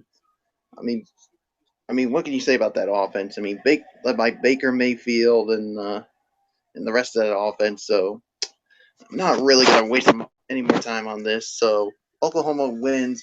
Boomer Sooner. Florio. Let's move on to the first of our 7:30 games, and I think the first one, of course, will be on Fox. Number 12, Utah against the Washington Huskies. You are correct indeed, sir. Number 12, Utah Utes going up against the Washington Huskies at Husky Stadium. 7-1 Utah against 4-4 Washington. This game will be on Fox, and a rare Fox doubleheader. And calling this game for Fox will be none other than, I just want to make sure I have this correct. Yes, I do. Joe Davis, Brady Quinn, and Chris Budden. They will be in Washington for this game with the Utes and the Huskies. And according to my notes here, wow, I cannot believe I am saying this. Washington is the favorite by 1.5 to 2 points. What? I'm not kidding. That's how I'm. Well, wait a minute. A team that's 4-4 is favored by 1.5 to 2 points over a team that's 7-1? Yeah, apparently. What do you make of it? I'll tell you what. Whoever the Maroons are over at making these spreads or these spreads. Well, I think they got this one way wrong here. I agree.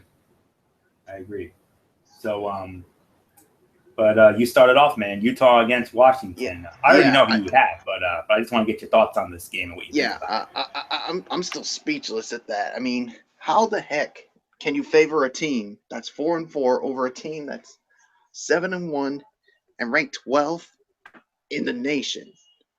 Really? To me, and I can't believe this has been a while since I said this, pointless, unnecessary, unacceptable, inexcusable, irresponsible, borderline reprehensible, and I'm going to go Ren and Stimpy on their asses and say, you bleeping idiots. Like, but anyway, getting back to this, I mean, of course, Utah coming off of a 27-12 win over Oregon State last week. They bounced back after losing to USC 42-24 2 weeks ago. And yeah, I mean, the offense, I mean, what can you say about the offense of Utah? It's been impressive, and their defense. Well, first off, I should say the defense. I mean, has limited conference foes to 23.2 points a game, uh, and they've held opponents to 3 point yards per carry when it comes to the run, and the offense. I mean, they basically struggled last. I mean, it's been unsteady at times. I mean, they scored 14 points in the first quarter against the Beavers, but then they were shut out in the second and third quarter, and then finally scored 13 points in the fourth quarter to win that. So the offense really needs to improve against. I mean, but it could be difficult against a Huskies team, which is allowing 20.4 points per game in Pac-12 play, and yeah, and so. But either way, I mean, I think Utah is going to have no problems with this one. I think Washington could give them some fits, but in the end, they're just too good. And I mean, I think the final score for me is I'm going to go 41. I'm actually going to go 41-20. It's going to be my final score. I mean, Devontae Booker is going to have a really good game, and I think Travis Wilson will have a good game as well. And but either way, I got Utah winning this one big, and 41. I'm actually going to go 41-20 is going to be my final score here. So enough said, and Florio, I give it to you. I mean, I'm still shell shocked about the spread. Not as much as I am, man. I mean, I tell you, I mean, I think it might be because of what Washington did in their last game against the Arizona Wildcats when they beat them down 49. I think they're overreacting to that. Yeah, or maybe they have or maybe it's the series history against Utah. I don't know. We'll have to wait and see on that. But I have no doubts about Travis Wilson and Devontae Booker. They're both going to have huge games for Utah. No question about that. As far as Washington goes, Jake Browning, I think he's going to have a big game because he had a big game against Arizona. He had 263 yards and 4 touchdown passes in the win against Zona. Dwayne Washington, 77 yards rushing to lead the way there with a touchdown, and receiving core with Joshua Perkins and along with Jaden Mickens, as well as Dwayne Washington. So I'm expecting Jake Browning to have a big game, as well as Dwayne Washington, along with Joshua Perkins and Jaden Mickens. But to be quite honest with you, that two-headed monster, Travis Wilson and Devontae Booker, is going to be just too much for the Huskies to overcome. But the final score here, I got the Utah Utes winning as well, Bo. You're absolutely correct on that. Final score for me, I will say I'll go 41-21. That's going to be my final score. 41-21, the Utah Utes over the Washington Huskies. Next matchup, our other 7:30 kickoff. This game will be on the SDC network. Lindsey McCormick's Auburn Tigers going up against the 19th ranked Texas A&M Aggies at Kyle Field in College Station.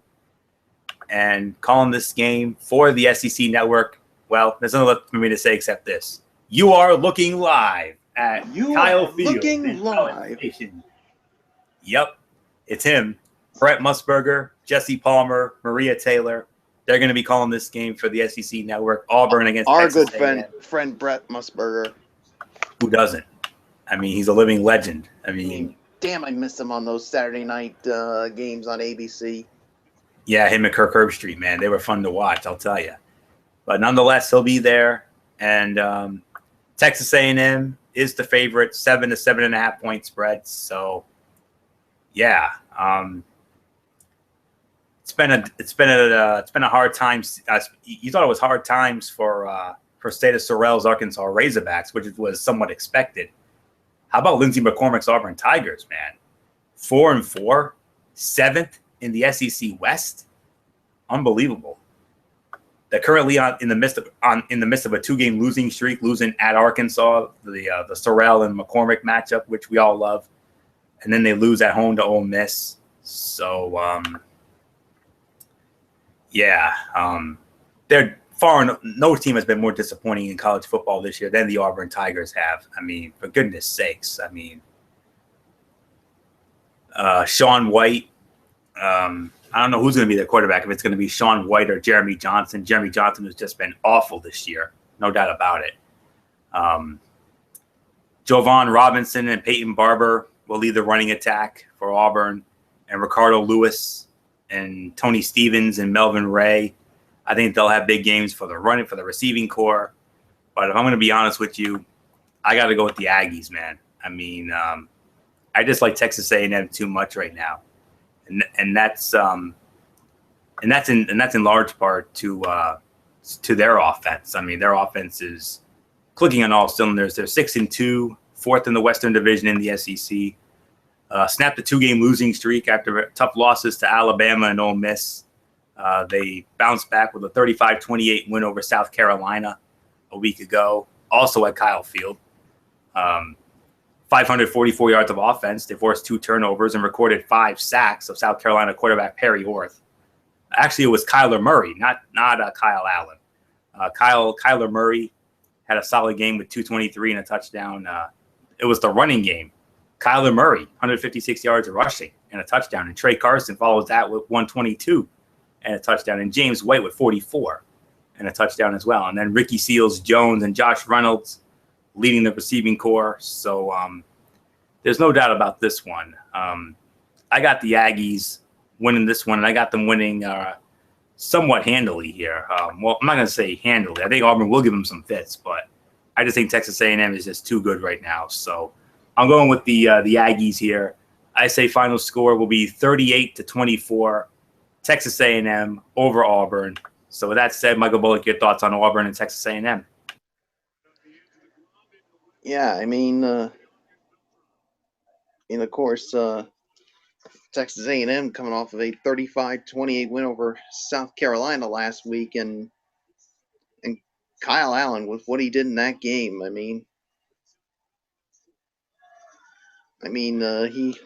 he ran for 156 yards and threw for 223 more. So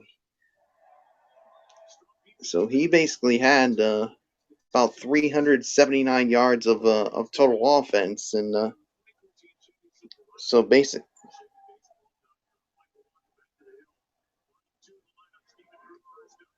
Yeah, and but the thing is, of course, well, wait a minute. Actually, it was Kyle Murray who did that. I apologize for that. I mean, Kyle Murray, who took over for Kyle Allen, and what he did was when he had 379 yards of total offense, 156 on the ground, and 223 more. And I mean, what can you? I mean, you talk about a debut with what he did in that game, and I mean that will, and of course, also led by, of course. Well, actually, I correct. I mean, of course,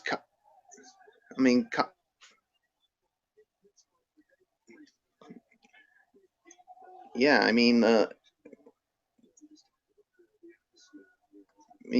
what again? And then Trey Carson with what he did. I mean, he ran for 122 yards in the game as well. I mean, that was a nice game, and of course, the Auburn Tigers. I mean, they have been a very disappointing team this year, to say the very least. And I mean, wasn't it 2 seasons ago that this team was playing in the national championship game against Florida State?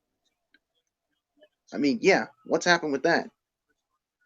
I mean, 4-4, overall 1-4 in conference play.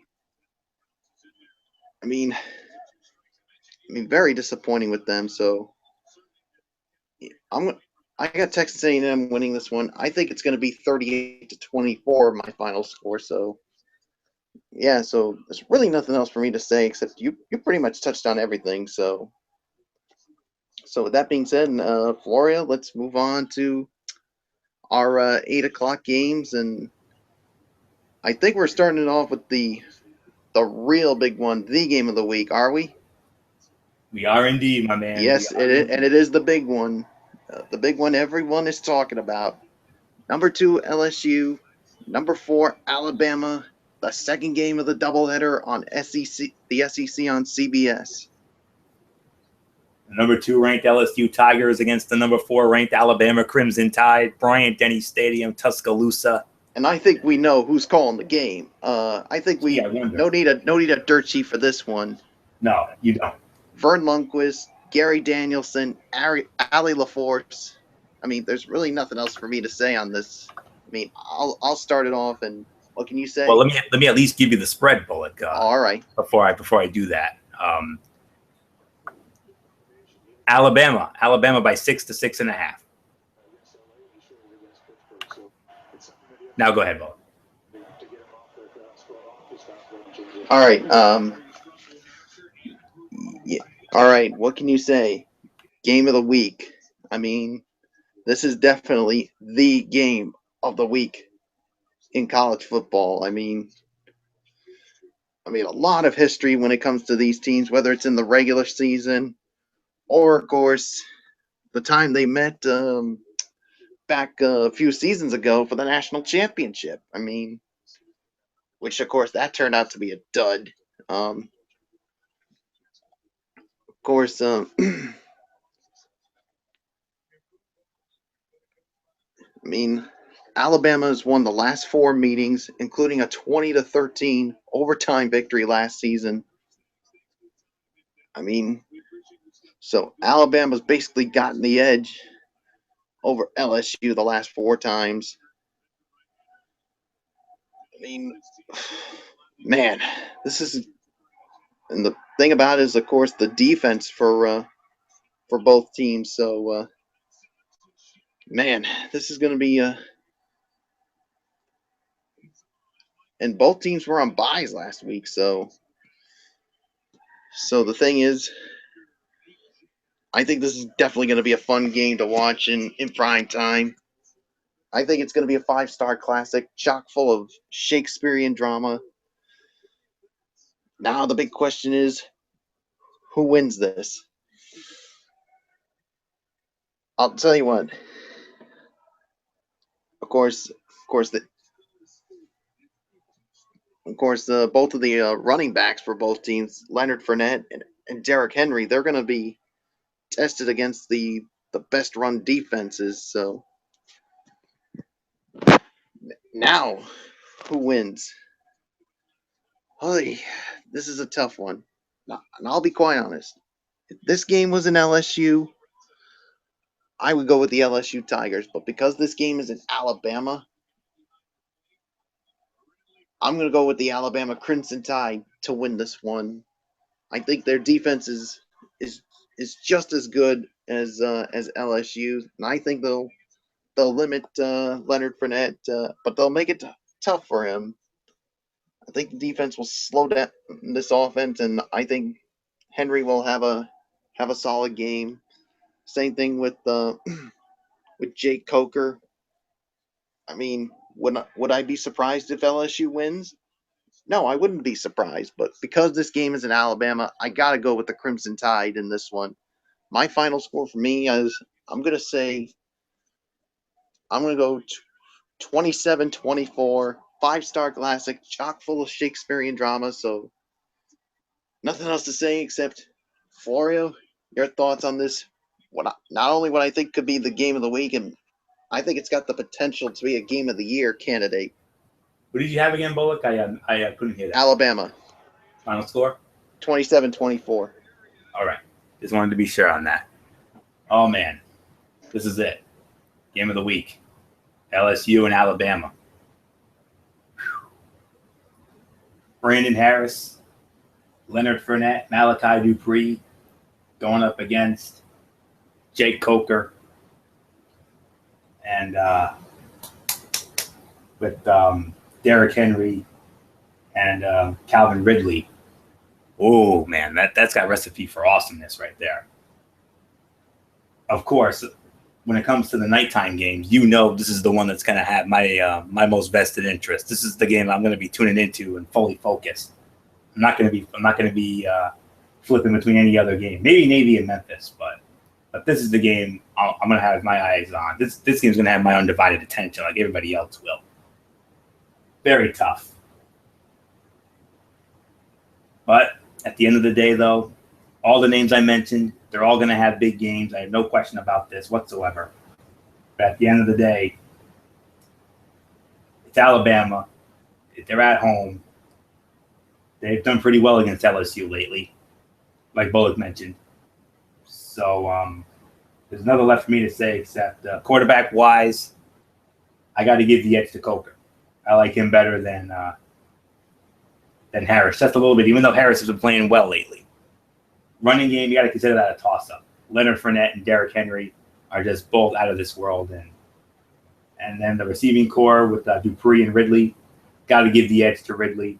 Defenses is a toss-up. So cancel each other out. I got to go with Alabama to win this game. I will say final score for me will be 31-28. The Alabama Crimson Tide over the LSU Tigers in what I think will be, without beyond a shadow of a doubt, a 5-star classic, chock full of the finest Shakespearean drama you will ever see. Believe that. Final game on the docket for this week. The Minnesota Golden Gophers going up against the third-ranked Ohio State Buckeyes at Ohio Stadium in Columbus. This is the ABC Saturday night game of the week.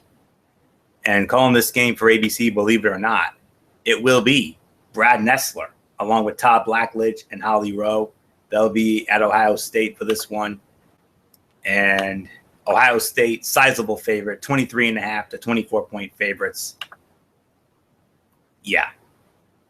Ohio State, they've won everything. They got this game and then the Illinois game, and then, of course, those two huge matchups with Michigan State and Michigan. That's going to tell the whole story, not just in the Big Ten, but in the college football playoff altogether. Major implications in those two games right there, folks. You heard it here first. Of course, you heard the big news.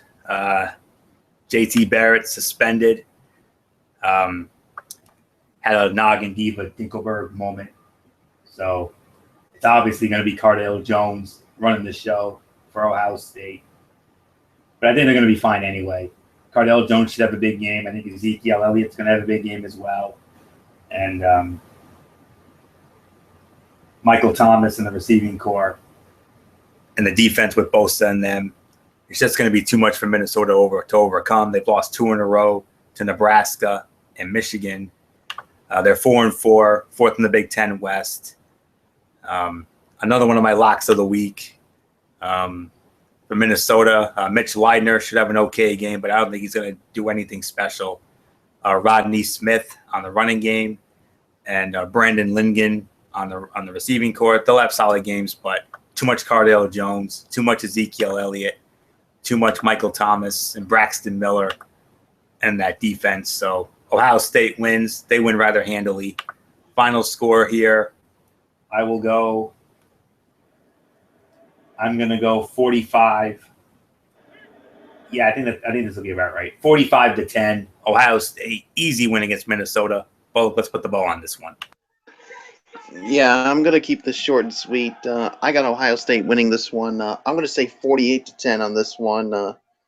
So you pretty much touched on everything. So I think it's time we move on to our power rankings.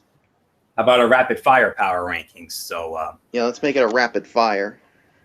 Yeah, so power rankings time indeed. So Now, keep in mind, I don't know if it should still be the way we had done it previously. Going by the AP, or if we should go by the college football playoff rankings or I think whatever. we should go by the college football playoff rankings. Yeah, I think it makes Because to me, I think that's more important than the AP rankings. Yeah, and definitely more important than the USA Today as well. So yeah. So with that said, I'll start it off. Unless you want to start it, Bullock. I'll start it off. All right, go ahead. My number 10. I got to go with the Florida Gators as my number 10. Yep, same here. Yeah. Huh? Yeah, same here. What? All right. Yeah. Of course. I mean, 27-3 win over Georgia. I mean, the body of work of them was really good, and of course, with the win, and they might book themselves a trip to the SEC championship game. So, really got nothing else to say. We touched on their body of work. So, number 10 is Florida. So, Florio, you're number 10, even though you agree with me on that. Yeah, Florida Gators are number 10. My number 9, I'm going to go with the Iowa Hawkeyes. Iowa Hawkeyes are my number 9, and I don't know if I mentioned what they did in their last game against the Maryland Terrapins. I do believe I mentioned that. I'm not quite sure, but yeah, they forced 4 Maryland turnovers. Defense recorded 2 sacks in the win, and I pretty much went down all the numbers in that win against the Maryland Terrapins. So the Iowa Hawkeyes are my number 9. Bullock, it's yours. Yeah, Iowa Hawkeyes are my number 9 as well. So move on to 8. Yeah, so let's move on to 8, and I'll start it off. And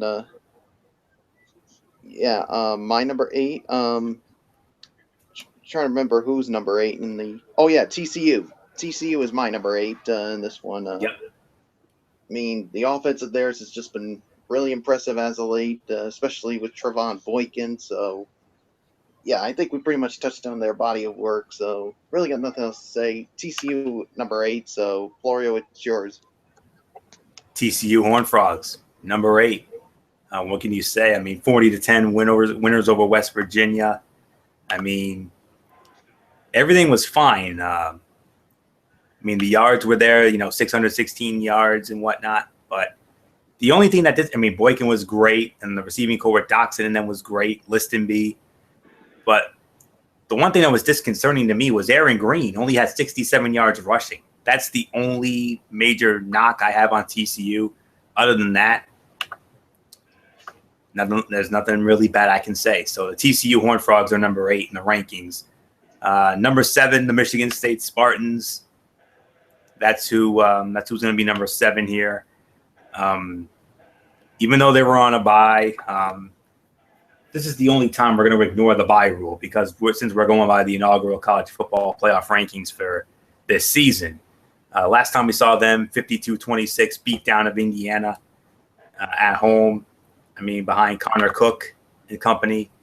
That offense was just all over the place, 540 yards. Cook had 398 and 4 touchdowns and no picks in the win. LJ Scott was 68 yards and a touchdown leading the rushing game, and Aaron Burbridge 128 and a score, and RJ Shelton 76 yards and 2 touchdowns. So, yeah, 2 turnovers, 2 sacks on the defense for the defense. So that's what they did in their last game. So they should have they're going to go up against Nebraska. They should win that. So Michigan State Spartans are number 7. Bullock, it's yours. Michigan State number 7.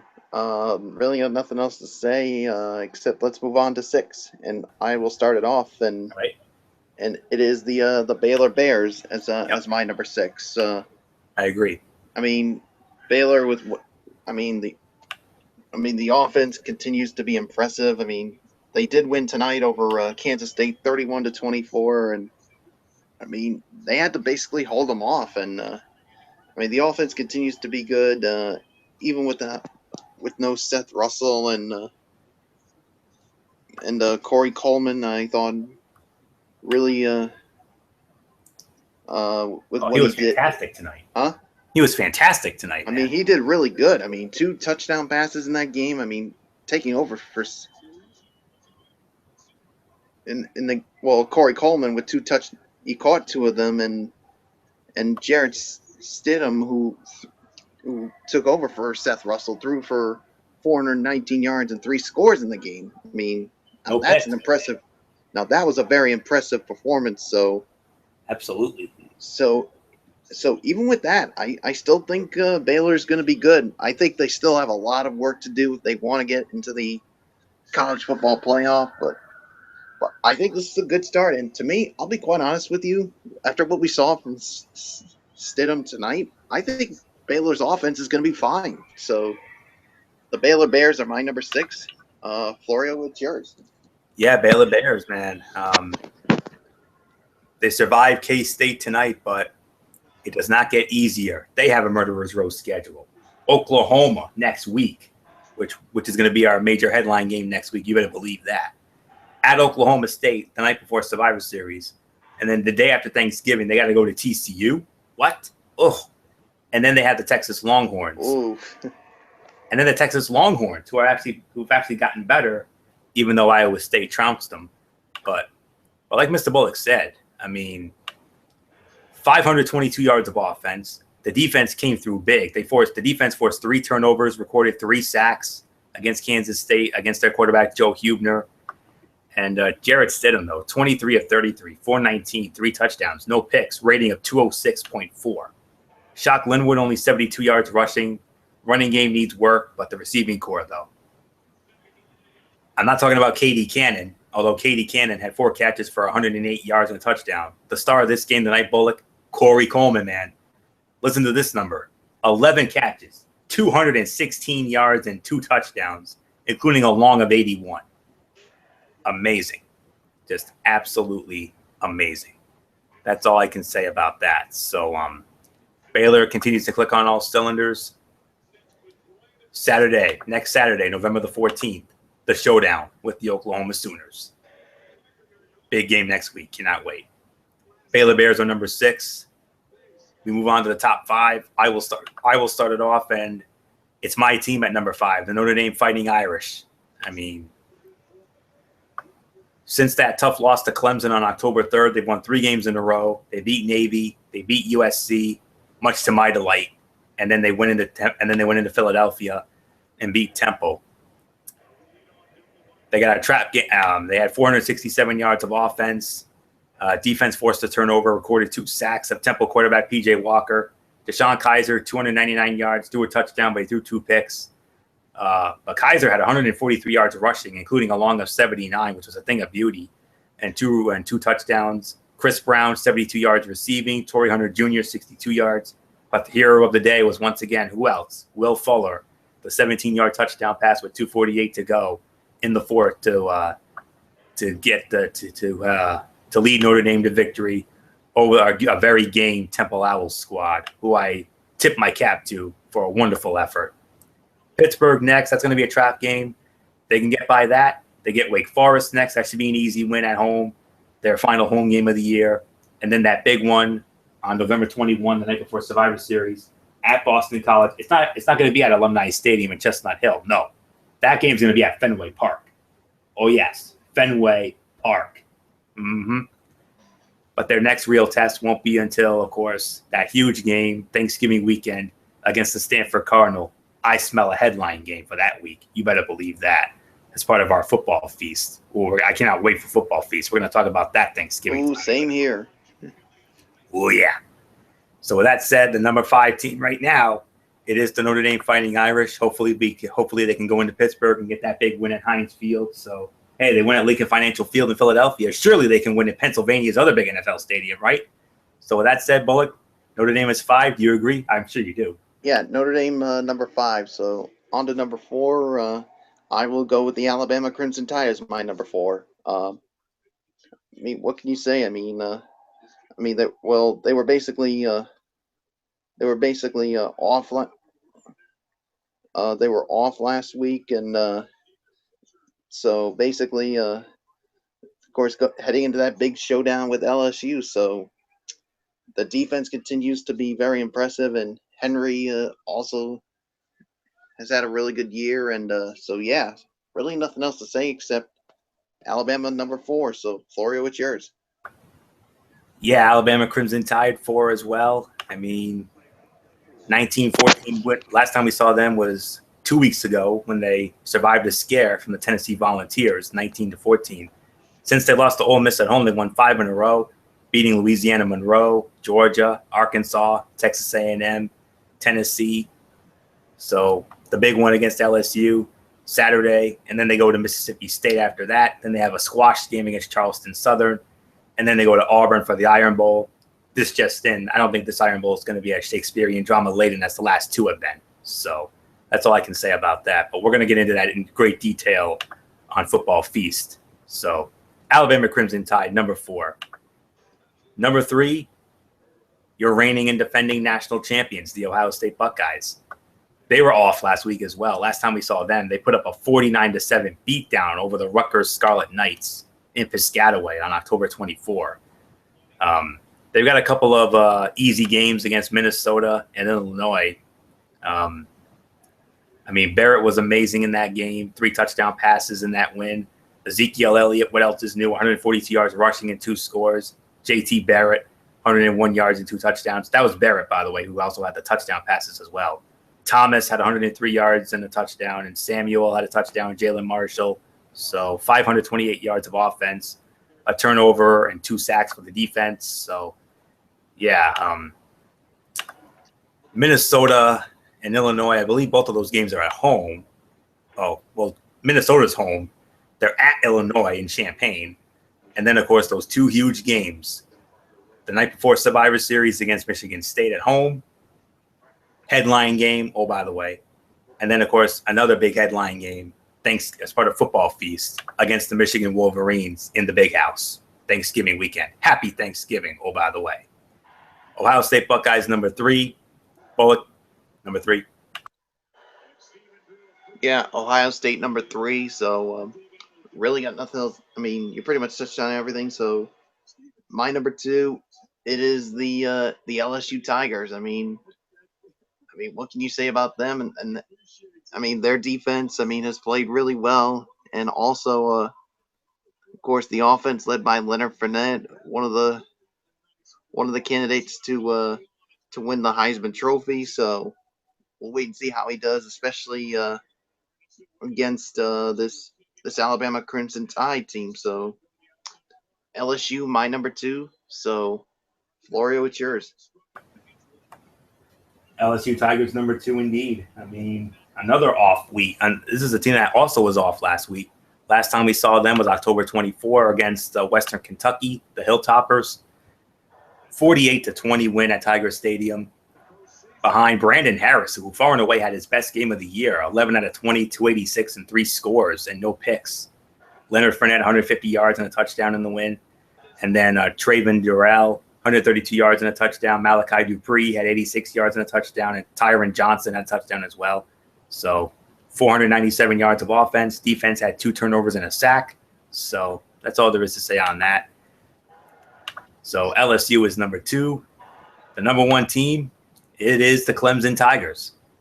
I mean, what can you say about the Clemson Tigers? I mean, last time we saw them, they had a rough time with the Wolfpack of NC State. I mean, they survived them 56-41. That was the final score. 623 yards of offense for the Clemson Tigers to only 389 for NC State. Defense forced a turnover, recorded 5 sacks of NC State quarterback Jacoby Brissett.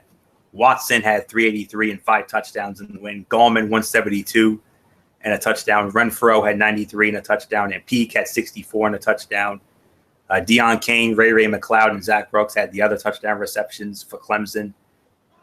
They had a rough go with NC State at Carter Finley Stadium in Raleigh, but they survived. So the big one against Florida State. If they can survive Florida State, they got the inside track. Because who's left for them? At Syracuse in the Carrier Dome, that should be a win. Home against Wake Forest, come on, that's going to be a win. And then, of course, at South Carolina, that should be a win as well. So if they can get by Florida State, you're there first. I think they're going to run the table, and they're going to go undefeated. Get by the Seminoles, they're going undefeated. and I think they will easily be one of the 4 teams guaranteed in the college football playoffs. Clemson Tigers #1. Michael Fletcher, I know, will be proud because we all know how damn high on this team he is. So, Bullock, put a wrap on this. Clemson #1. So, really got nothing more to say. You pretty much touched on everything. So, let's just put a bow on this debut of College Football Thursday. We'll save and I will lead it off with the shout-outs. Well, we're not going to do shout-outs. We're going to save it for tomorrow night because, Oh, all right. Yeah, that's right. I'm sorry about that. No, that's all right. It's the Friday night tradition anyway. So yeah, it's a Friday night tradition, so we got to keep it that way. So yeah, we'll save it for tomorrow night. Yeah, Monday night for the rest. Let's just put a bow on this night. Yes. Yes, that will put the bow on this edition of College Football Thursday. We want to thank you all so very much for tuning in. We hope you all enjoyed this very special show. And like I said, I am beyond thankful to Derek Ferreira and the producers for making the move. I mean, it definitely helps us out. It definitely, accommodates us in our plans. Next week, as part of College Football Thursday, some big-time headline matchups, including in the American Athletic Conference, the Memphis Tigers against the Houston Cougars. Although I really don't see much. Well, here we go. The Alabama Crimson Tide against the Mississippi State Bulldogs in the SEC. But the game of the week next week, folks, far and away, there's no question about this. The Oklahoma Sooners against the Baylor Bears. That's your slate for next week. Tomorrow night, the return of Strictly Sports NFL Friday. We cannot wait for that. We're going to get into all the big games this week in the NFL. Of course, the headline game, no question about it, the Green Bay Packers against the Carolina Panthers. That and a whole lot more coming at you as part of NFL Friday. And then, of course, Monday night for the Wrestling Forum as we continue on the road to Survivor Series. And, of course, hopefully we'll have some news about we'll get some info. We'll finally have some news about the upcoming tournament that's going to go down at Survivor Series. If you didn't hear our breaking news story, once again, Seth Rollins out 6 to 9 months, forfeiting the WWE World Heavyweight Championship. New champion will be crowned in a tournament at Survivor Series. So, and like I said, my early favorite, no question about it, the master of the Superman Punch, Roman Reigns.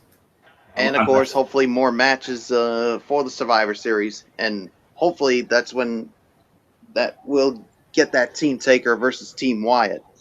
Definitely. So like I said, if the minute we have any of that, we'll definitely pass it along to you. So that's going to do it for this edition of this debut edition of Strictly Sports College Football Thursday. We hope you all enjoyed it. So until tomorrow night for NFL Friday, it's Anthony Florio here for Michael Bullock, and in spirit, Michael Fletcher. Get well soon, buddy. Hope to have you back here tomorrow night. And of course, Derek Ferreira. You know the routine, everybody. Thumbs up. Talk to you later. Yeah, throw it up Orchard Forest style. Have a great night. Have a great Friday.